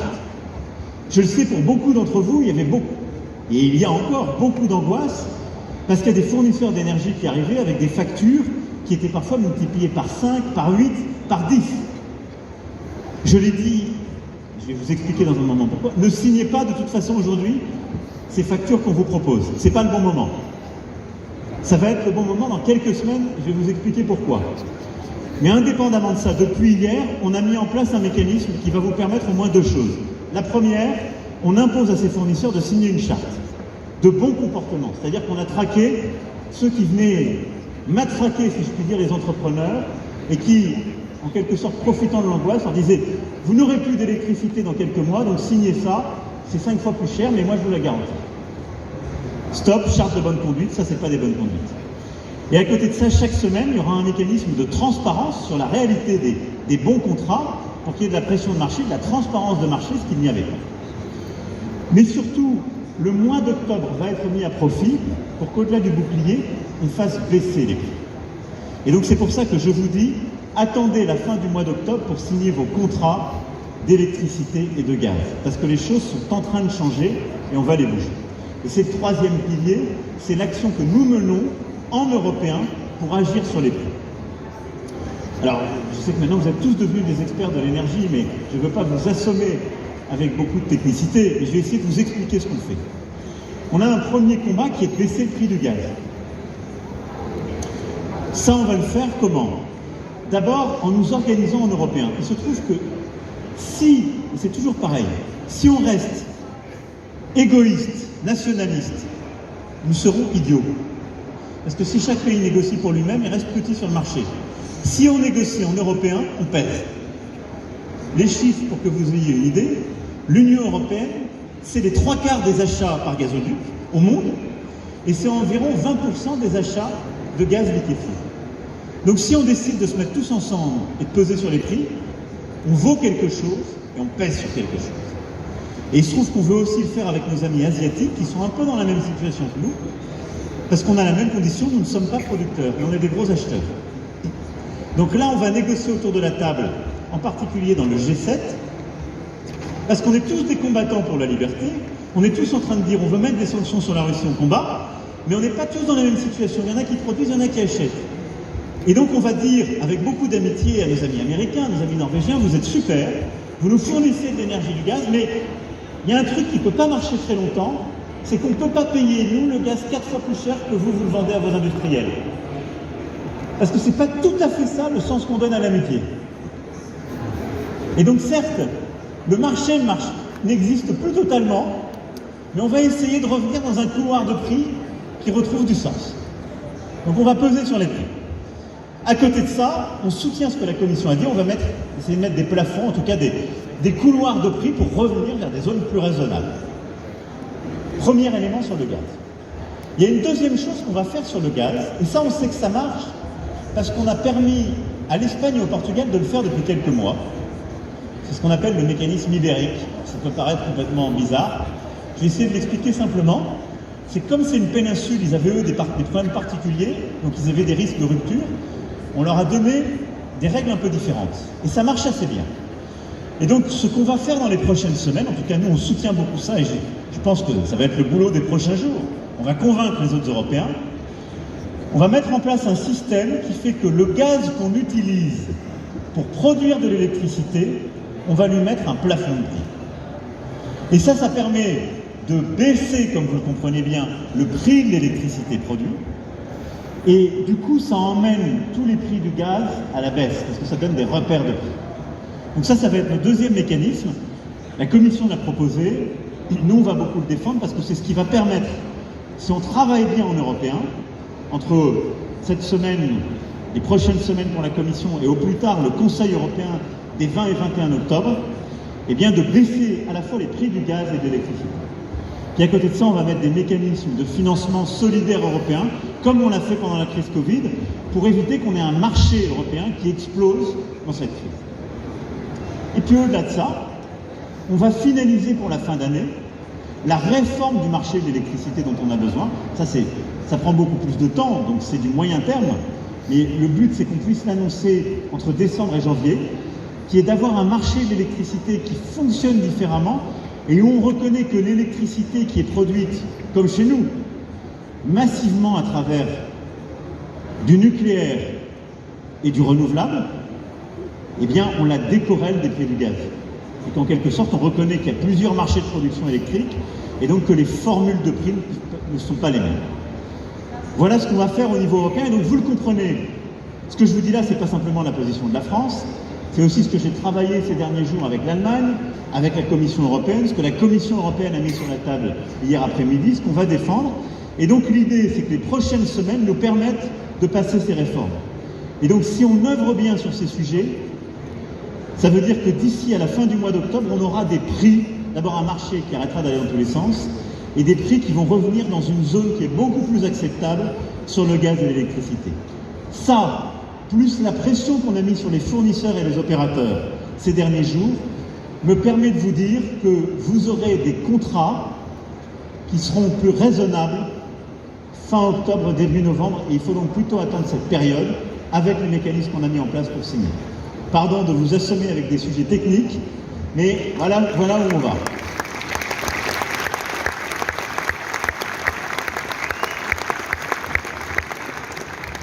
Donc on est au boulot, en France et en Europe, pour apporter une réponse à cette crise et y aller. Et après, pour vous donner le cap là-dessus, et ça va me permettre de faire le lien avec les métamorphoses, d'abord, cette crise nous touche, mais elle touche surtout l'économie européenne, qui est très, très imbriquée. Mais elle touche en fait beaucoup moins le modèle français, parce que nous avons des forces historiques, notre nucléaire installé, on dépend beaucoup moins du gaz que les autres. Et on a su aller très vite pendant cette crise. Je vous donne des chiffres très simples. La France consommait, comme vous le savez, beaucoup moins de gaz dans son mix pour produire de l'électricité. En européen, la Russie représentait 41% du gaz dont on avait besoin, le 24 février. Aujourd'hui, c'est 7,5%. Donc on a diversifié à une vitesse qui était, on pensait, impossible, nos sources. Mais les Allemands, c'était 80% de leur gaz qui était russe. Et nous, on avait besoin de très peu de gaz, et c'était évidemment beaucoup moins de dépendance. Et donc, cette crise, on doit là aussi en tirer toutes les leçons. Et donc, au-delà des mesures de court terme que j'ai évoquées, elle conforte la stratégie qu'on s'était donnée pour nous-mêmes, qui fait que la France, elle doit accélérer sa transition énergétique autour de 3 piliers. Sobriété et efficacité énergétique, c'est-à-dire améliorer et accélérer l'électrification de nos usages pour la mobilité, la rénovation thermique de nos bâtiments, l'effacement énergétique, tout ce qui nous permet de sauver de l'énergie. Premier pilier. Ce qui fait qu'à horizon 2050, on veut environ baisser de 30% la consommation d'énergie par rapport à ce qu'on a aujourd'hui. Tout ça va nous conduire à avoir besoin de beaucoup plus d'électricité à horizon 2050, environ plus 50% de besoin d'électricité. Et donc il va nous falloir produire beaucoup plus d'électricité, mais si on ne veut pas dépendre, nous, notre cap, et c'est celui qu'on a défini depuis février, c'est une stratégie climat et une stratégie souveraineté. Et la guerre en Ukraine a conforté cette stratégie française. Et donc ça veut dire que, en plus du premier pilier sobriété et efficacité, on a un pilier accélération du renouvelable et accélération du nucléaire. Pourquoi? Parce que les rapports de l'Agence internationale de l'énergie et de RTE ont très bien montré que le tout nucléaire ne marche pas, c'est trop lent et trop cher. Le tout renouvelable ne marche pas non plus, parce que c'est beaucoup trop cher, c'est insoutenable socialement en particulier, parce que ça aurait une stratégie complètement folle sur l'éolien, et c'est là aussi beaucoup trop cher et incertain technologiquement, en raison du fait qu'on ne stocke pas une énergie intermittente, en tout cas que les technologies ne sont pas stabilisées. Et donc on va accélérer notre stratégie de renouvelable. On a commencé à lancer, vous le savez, pour 6 réacteurs plus 8. On accélère aussi la transition et l'innovation en allant vers les SMR, l'innovation sur le nucléaire pour résoudre les problèmes en particulier de déchets, de fermeture du cycle. Et là-dessus, on doit aller beaucoup plus vite et beaucoup plus fort. Et donc on va augmenter notre capacité, améliorer la sûreté et la qualité. Et puis à côté de ça, on va produire beaucoup plus de renouvelables. J'étais à côté de vous, Madame la Présidente de Région en Pays de Loire, il y a quelques jours pour inaugurer notre premier champ d'éolien en mer. On va le faire comment? D'abord en allant plus vite, parce que je le disais, on l'a inauguré à Saint-Nazaire. Enfin, il a été lancé en 2010. Donc si je vous dis on va en faire plus, à ce rythme-là, vous allez me dire, il est sympathique, mais ça ne va pas nous régler les prochaines guerres, s'il y en a d'autres. Donc on accélère, c'est la loi qu'on va passer, on simplifie et on planifie en mettant de la visibilité d'investissement, des négociations beaucoup plus simples et en bâtissant derrière une filière industrielle. Et pour moi c'est très important C'est-à-dire qu'on change les usages, on transforme notre système énergétique, mais derrière, on ne répète pas l'erreur européenne faite dans la première génération des renouvelables, où on importait le renouvelable qu'on déployait, c'est qu'on le produit. Et d'ores et déjà aujourd'hui, on produit de plus en plus de composants de nos éoliennes en mer, au Havre, à Saint-Nazaire et dans plusieurs sites. On produit l'hydrogène qu'on fait de ces renouvelables. Je pense à Life, on ne parlait qu'une de nos startups qui est engagée sur cet hydrogène vert produit à partir de l'éolien en mer. Et on produit de plus en plus des composantes de nos panneaux solaires et le nouveau solaire qui est beaucoup plus technologique et sur lequel on est compétitif. Et donc l'idée, c'est d'avoir une stratégie renouvelable qui est de déploiement et de production d'énergie, mais aussi une filière industrielle à déployer. Donc ça, c'est le cap qu'on doit se donner sur l'énergie pour ne pas revivre la crise qu'on est en train de vivre et là aussi en tirer toutes les conséquences. Et vous le comprenez, ça sera une des grandes métamorphoses pour le pays. Alors au-delà de celle-ci, et pour finir mon propos, puisque vous allez parler de métamorphose, la métamorphose, c'est un changement qui fait toujours peur. C'est un vertige. Et je pense que ça fait toujours peur à une chenille de devenir papillon. C'était pas forcément, je trouve que c'était prévu au programme, génétique, mais c'est un formidable inconnu. Les temps que nous sommes en train de vivre sont des temps inconnus. Et là, j'ai essayé de donner de la visibilité de court terme. Mais au fond, je pense que le thème est formidablement choisi, j'y suis pour rien, je peux le dire. C'est ce que vous vivez dans vos entreprises, ce qu'on vit dans notre pays, mais c'est une formidable manière de penser les temps qui sont les nôtres, et c'est un antidote aux extrêmes, aux discours de haine et au recul. Les temps que nous vivons font peur parce que, je le dis parfois, c'est le retour de l'impensable. On a vécu tous ensemble le Covid. C'était impensable, surtout pour toutes les entrepreneuses et entrepreneurs que vous êtes. Vous vivez dans un monde ouvert, on vous disait allez plus à l'export, boum, du jour au lendemain, on n'a plus le droit de prendre l'avion, on ferme, il y a des interdictions à l'export. On pensait vivre dans un monde de paix infini, boum, la guerre revient. On pensait que, il y a quelques années, les ressources, en particulier naturelles, étaient aussi infinies. Là, la transition a été lente, mais elle est aussi brutale et on en vit les conséquences. L'effondrement de la biodiversité, la brutalité du changement climatique. Là aussi, on est sur ce qui était impensable il y a quelques années pour beaucoup d'entre nous. Face à ça, on peut se dire, on est dans un monde qui va s'effondrer. C'est la première manière de réagir à l'impensable. C'est le repli sur soi, l'effondrement psychologique, collectif. Le modèle auquel on est habitué est fichu, on se replie, et on se replie vers une forme de nostalgie parfois de ce qui n'a jamais été.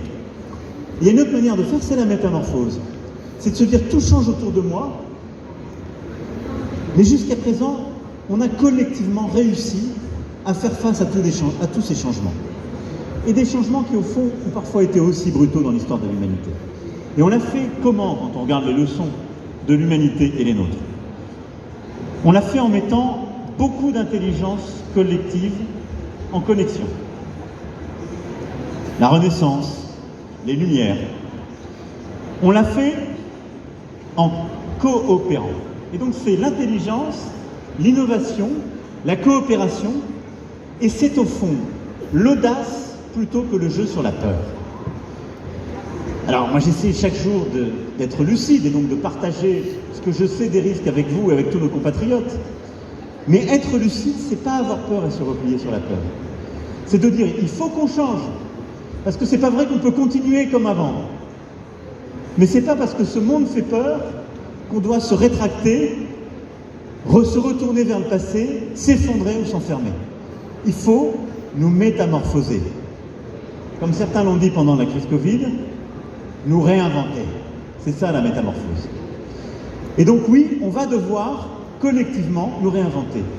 En faisant quoi? En gardant des fondamentaux, de la compétitivité, parce qu'on est dans un monde où si on n'est pas compétitif là, on sera battu par les autres, mais où on doit aller beaucoup plus vite et beaucoup plus fort sur la décarbonation de notre économie, sur son innovation et sur sa capacité à coopérer. Et c'est comme ça que collectivement, en ayant un cap collectif pour la nation, on va démultiplier les initiatives individuelles sur le territoire qui nous permettront d'inventer les bonnes solutions. Je crois profondément à cette métamorphose. Alors comment on va la faire? être plus compétitif, on ne lâchera rien de ce qu'on a fait ces 5 dernières années, je vous le dis tout de suite. Je ne l'ai pas fait pendant le Covid, je ne le ferai pas davantage en temps de guerre ou après. Ce qu'on a consolidé de résultats économiques, on va le garder, donc on va continuer à simplifier les règles, on va continuer à avancer sur une stratégie claire macroéconomique pour avoir un tissu entrepreneurial plus fort. C'est la base de la métamorphose. Et donc, baisse des impôts de production, on va baisser la CVAE, qui pèse au-dessus de la marge et qui empêche d'investir. On va continuer de bâtir un écosystème qui investit dans le risque. Et donc ce qu'on a réussi à faire avec les fonds Tibi, leur généralisation à l'Europe, le développement de notre écosystème, on va le renforcer. J'espère encore avoir plus de sorties sur Euronext et autres pour pouvoir réussir à démultiplier les tickets. Et puis à côté de ça, on va continuer de simplifier pour que dans notre pays, on puisse produire et travailler davantage. Et donc s'appuyant sur ce qu'on a fait sur l'apprentissage, qui est un formidable succès, on va démultiplier, nous allons, pour permettre cette métamorphose, complètement réadapter notre formation collective aux besoins de la nation. Réforme du lycée professionnel, réforme de la formation professionnelle, avec un objectif qui est quoi? On regarde les compétences dont on a besoin sur nos territoires, en lien en particulier avec nos régions et nos entrepreneurs, et on propose des formations qui correspondent aux besoins. Là où aujourd'hui, je vous le dis parce que c'est quelque chose de fou, 30% de nos lycéens sont en lycée pro. 30%. Souvent ceux qui sont en difficulté. Souvent de manière injuste, ceux qui viennent des familles les plus modestes.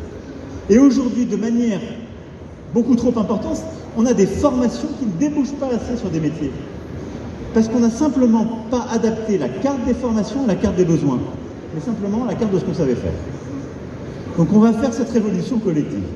Pareil sur la formation professionnelle, on va évaluer ce qui marche, ce qui ne marche pas, et surtout les besoins qu'on a sur les 5-10 années qui viennent pour former aux bons endroits. Il se trouve qu'on a besoin de chaudronniers, de codeurs, c'est des métiers très différents, mais je pense qu'il faut former moins de gens en commerce international ou comptabilité générale. On connaît par cœur les formations qui ont parfois très peu de débouchés. Il en faut. Il y a des profs formidables et il y a des débouchés, mais on en forme beaucoup trop. Et il faut former beaucoup plus en chaudronnerie, en codage et numérique et autres. Donc ça, on va le faire ensemble, de manière positive, apaisée, pour simplement dire, voilà, il faut réajuster les choses.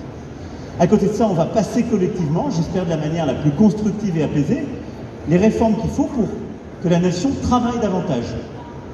La réforme de l'assurance chômage, la réforme des retraites, parce que quand on regarde nos voisins, quand on regarde notre évolution démographique, on voit qu'une des ressources de la France, pour faire face à tous nos défis et pouvoir investir, c'est de produire davantage et donc d'accroître la quantité de travail dans le pays. En permettant à celles et ceux qui sont en âge de travailler de retrouver un travail, et donc de passer nos 7% de chômage à 5%, et donc au plein emploi, et de permettre aussi de travailler un peu plus longtemps en prenant en compte les métiers les plus difficiles, les carrières longues, les métiers qui sont les plus exposés, mais en se disant que quand on vit plus vieux et qu'on veut continuer à investir pour la transition écologique, pour les grands services publics, faut pouvoir produire un peu plus. Et je crois que c'est le bon sens. Donc ça, vous voyez, c'est le cap aussi au-delà de ce que j'évoquais, sur lequel on va continuer, qui va accompagner cette métamorphose. Et puis, il y a ce triptyque, réindustrialisation, innovation, décarbonation. Et pour moi, c'est le cap de la métamorphose nationale sur les prochaines années, sur lequel il ne faut rien lâcher. La réindustrialisation, on l'a commencé, on doit maintenant l'accélérer très fortement. Alors ces derniers mois, on a réussi à faire des choses. Grâce au travail collectif des réformes, à ce qu'on a fait pendant la crise avec France Relance, et maintenant à France 2030. On a ces derniers mois ouvert une des plus grosses fonderies d'Europe, avec ST Microélectronique et l'alliance qu'on a fait avec Global Foundries, et un gros projet qui est financé par la Commission européenne, et donc fonderie pour les semi-conducteurs, 10 usines d'hydrogène, en plus des gigafactories de batteries électriques. Donc on réindustrialise sur les grands besoins de la nation, ce qui permet aussi de réindustrialiser des régions qui étaient en difficulté. Nos gigafactories de batteries, c'est beaucoup les Hauts-de-France. Une région qui a cette tradition, qui était en grande difficulté, on réinstalle de la matière. Nos grands investissements sur la transformation de notre chimie, on les a beaucoup dans le Grand Est. On va transformer justement là aussi notre production chimique et hydrogène en utilisant le couloir rhodanien, entre autres. On fait des grands investissements hydrogène et renouvelables dans les Pays de la Loire. On utilise des forces historiques, mais on transforme. Au-delà de ça, on a un objectif pour réindustrialiser, c'est les deep tech. Je l'évoquais avec vous l'année dernière. C'est le en même temps auquel je crois, parce que j'ai parfois été raillé. Les gens disaient, lui, il est pour la Startup Nation, les startups. Nous, on est pour réindustrialiser le pays, parce qu'on connaît les vrais gens. Pas de chance, la meilleure manière de réindustrialiser le pays, c'est les startups. Les deux ensemble, là aussi.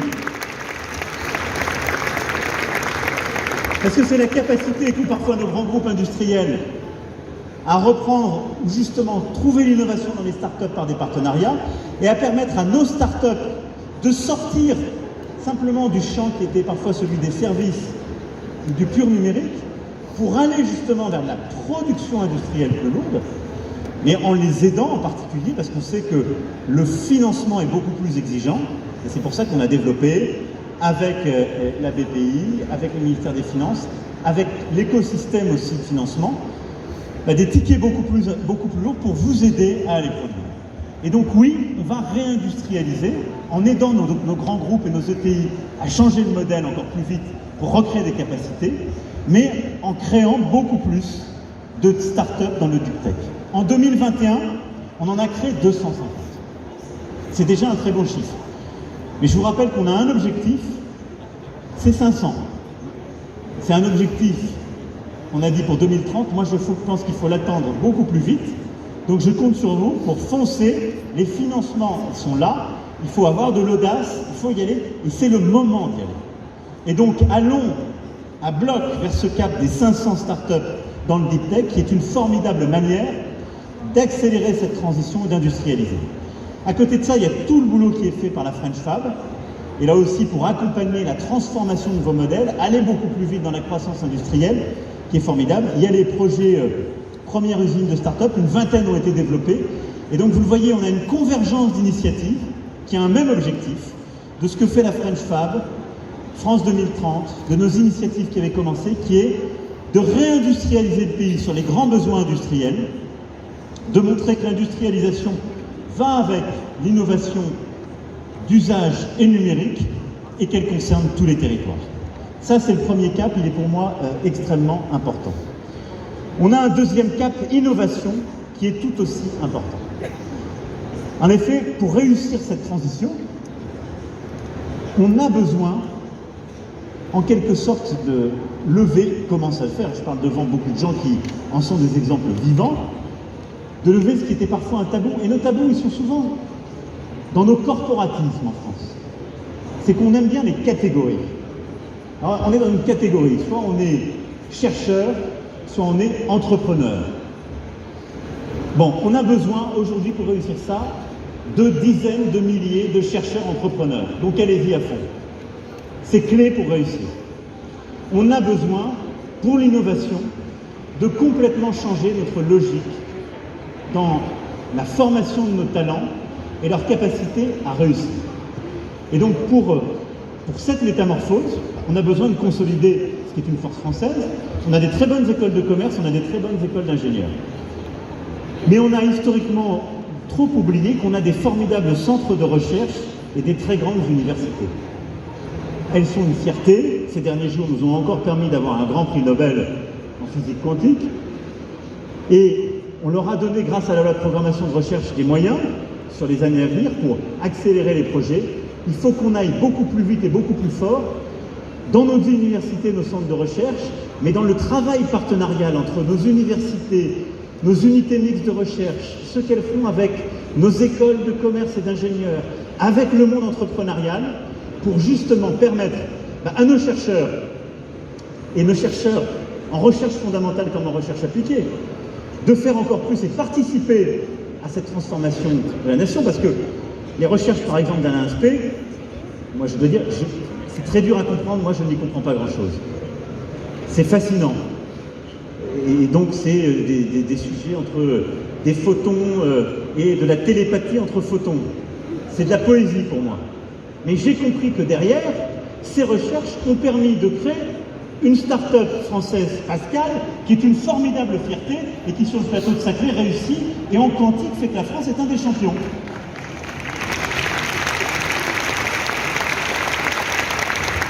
Et donc tout ça pour vous dire que le temps où le chercheur était avec ses calculs ou à la paillasse et qu'il y avait de l'autre côté des entrepreneurs qui n'avaient rien à voir avec les chercheurs est totalement fini. Et ça va de plus en plus vite.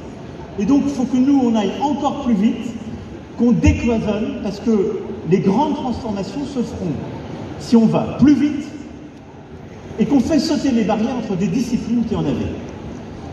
Et donc là-dessus, on a commencé à lancer des projets, on a une quarantaine de projets de recherche pour 2,5 milliards d'euros.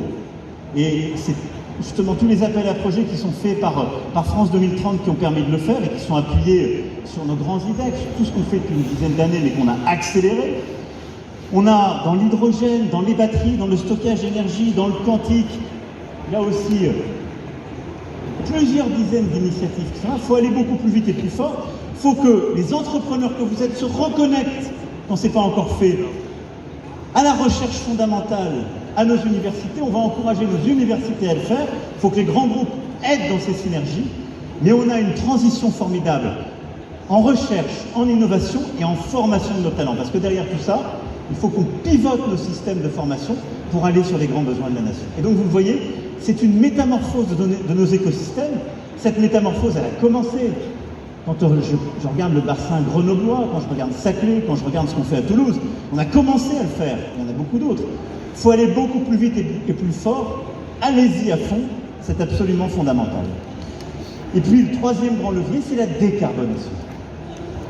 Parce que la crise qu'on est en train de vivre sur l'énergie, plus la stratégie d'ensemble qu'on avait le montre, on a besoin d'aller beaucoup plus vite et beaucoup plus fort.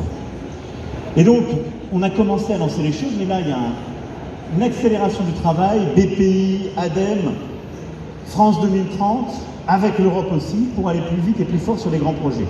On veut décarboner nos 50 grands sites industriels. Pourquoi? Parce qu'il faut expliquer que nos grands sites de production, de Dunkerque dans la sidérurgie, pour parler de nos Hauts-de-France, jusqu'au port de Fos-Marseille, etc., ces grands sites, on le sait, sont des grands sites. Sont pollueurs, c'est le modèle. C'est totalement fou de dire on va les fermer, parce qu'on continuera à avoir besoin d'acier, à avoir besoin de ciment. Simplement, on veut, avec les grands groupes, faire la transition et aider à les décarboner. Plusieurs grands groupes impliqués dans ce secteur, ils sont exposés, et ils y investissent beaucoup d'argent.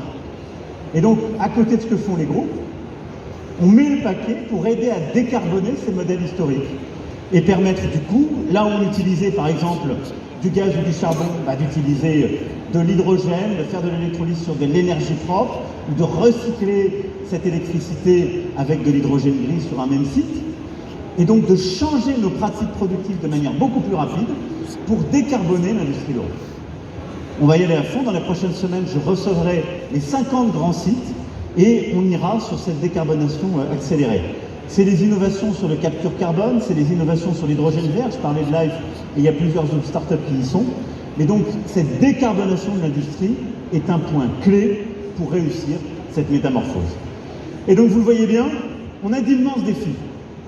Face à ces défis, on doit consolider nos acquis, continuer à être compétitif, continuer la simplification, avoir une stratégie où on aide à réindustrialiser, travailler plus, et puis avoir ces trois piliers, réindustrialisation accélérée, recherche innovation renforcée, décarbonation au carré. Et au fond, le message que je voulais passer avant de filer, n'ayez pas peur des temps que nous vivons. Ils sont durs, je ne sais pas ce qui arrivera dans les prochaines semaines, donc on doit se préparer à tout. Mais on est une nation forte et on est là. Mais c'est dans ces moments-là que les plus audacieux gagnent. C'est dans les moments de crise difficile que celles et ceux qui osent, quand ils sont bien accompagnés, et qu'il y a des gouvernements qui osent investir, des investisseurs qui osent investir, que les vrais changements se font. Et à l'inverse, dans les moments de crise, et on l'a vécu dans notre histoire, l'Europe des années 30 a fait l'inverse. Face à une crise, elle s'est repliée, elle s'est renfermée, elle s'est désindustrialisée et en plus elle a connu la guerre. Dans le moment que nous vivons, devant tant de changements, on n'a qu'un choix. aller plus vite et plus fort et inventer l'avenir. C'est le seul moyen d'avoir des perspectives. Notre avenir doit être moins dépendant de l'extérieur. Notre avenir doit donner des perspectives d'emploi et de bons emplois à nos enfants. Et donc on doit réindustrialiser le pays et monter en compétences. Et notre avenir sera décarboné parce qu'on fera une croissance compatible avec nos objectifs de biodiversité et de lutte contre le dérèglement climatique. Cet avenir existe. Il est dans nos mains. Si on investit, si on réforme et si nous sommes audacieux. Donc allez-y à fond, ayez de l'audace. Merci. Vive la République et vive la France.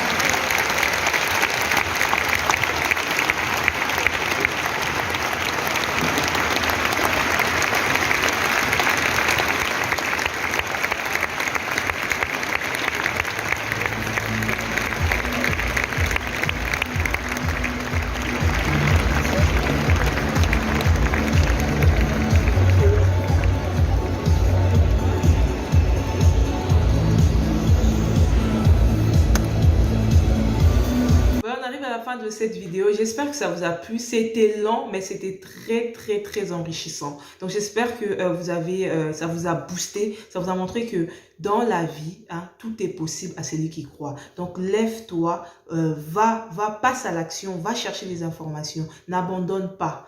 N'abandonne pas. L'entrepreneuriat, ce n'est pas facile, mais c'est le meilleur chemin pour que tu puisses devenir libre financièrement. Et devenir libre financièrement, c'est garantir à ses enfants et à ses petits-enfants un avenir meilleur. Sur ce, n'hésitez pas à liker, commenter, partager tout autour de vous, parce que je pense encore une fois que cette vidéo peut intéresser énormément de personnes.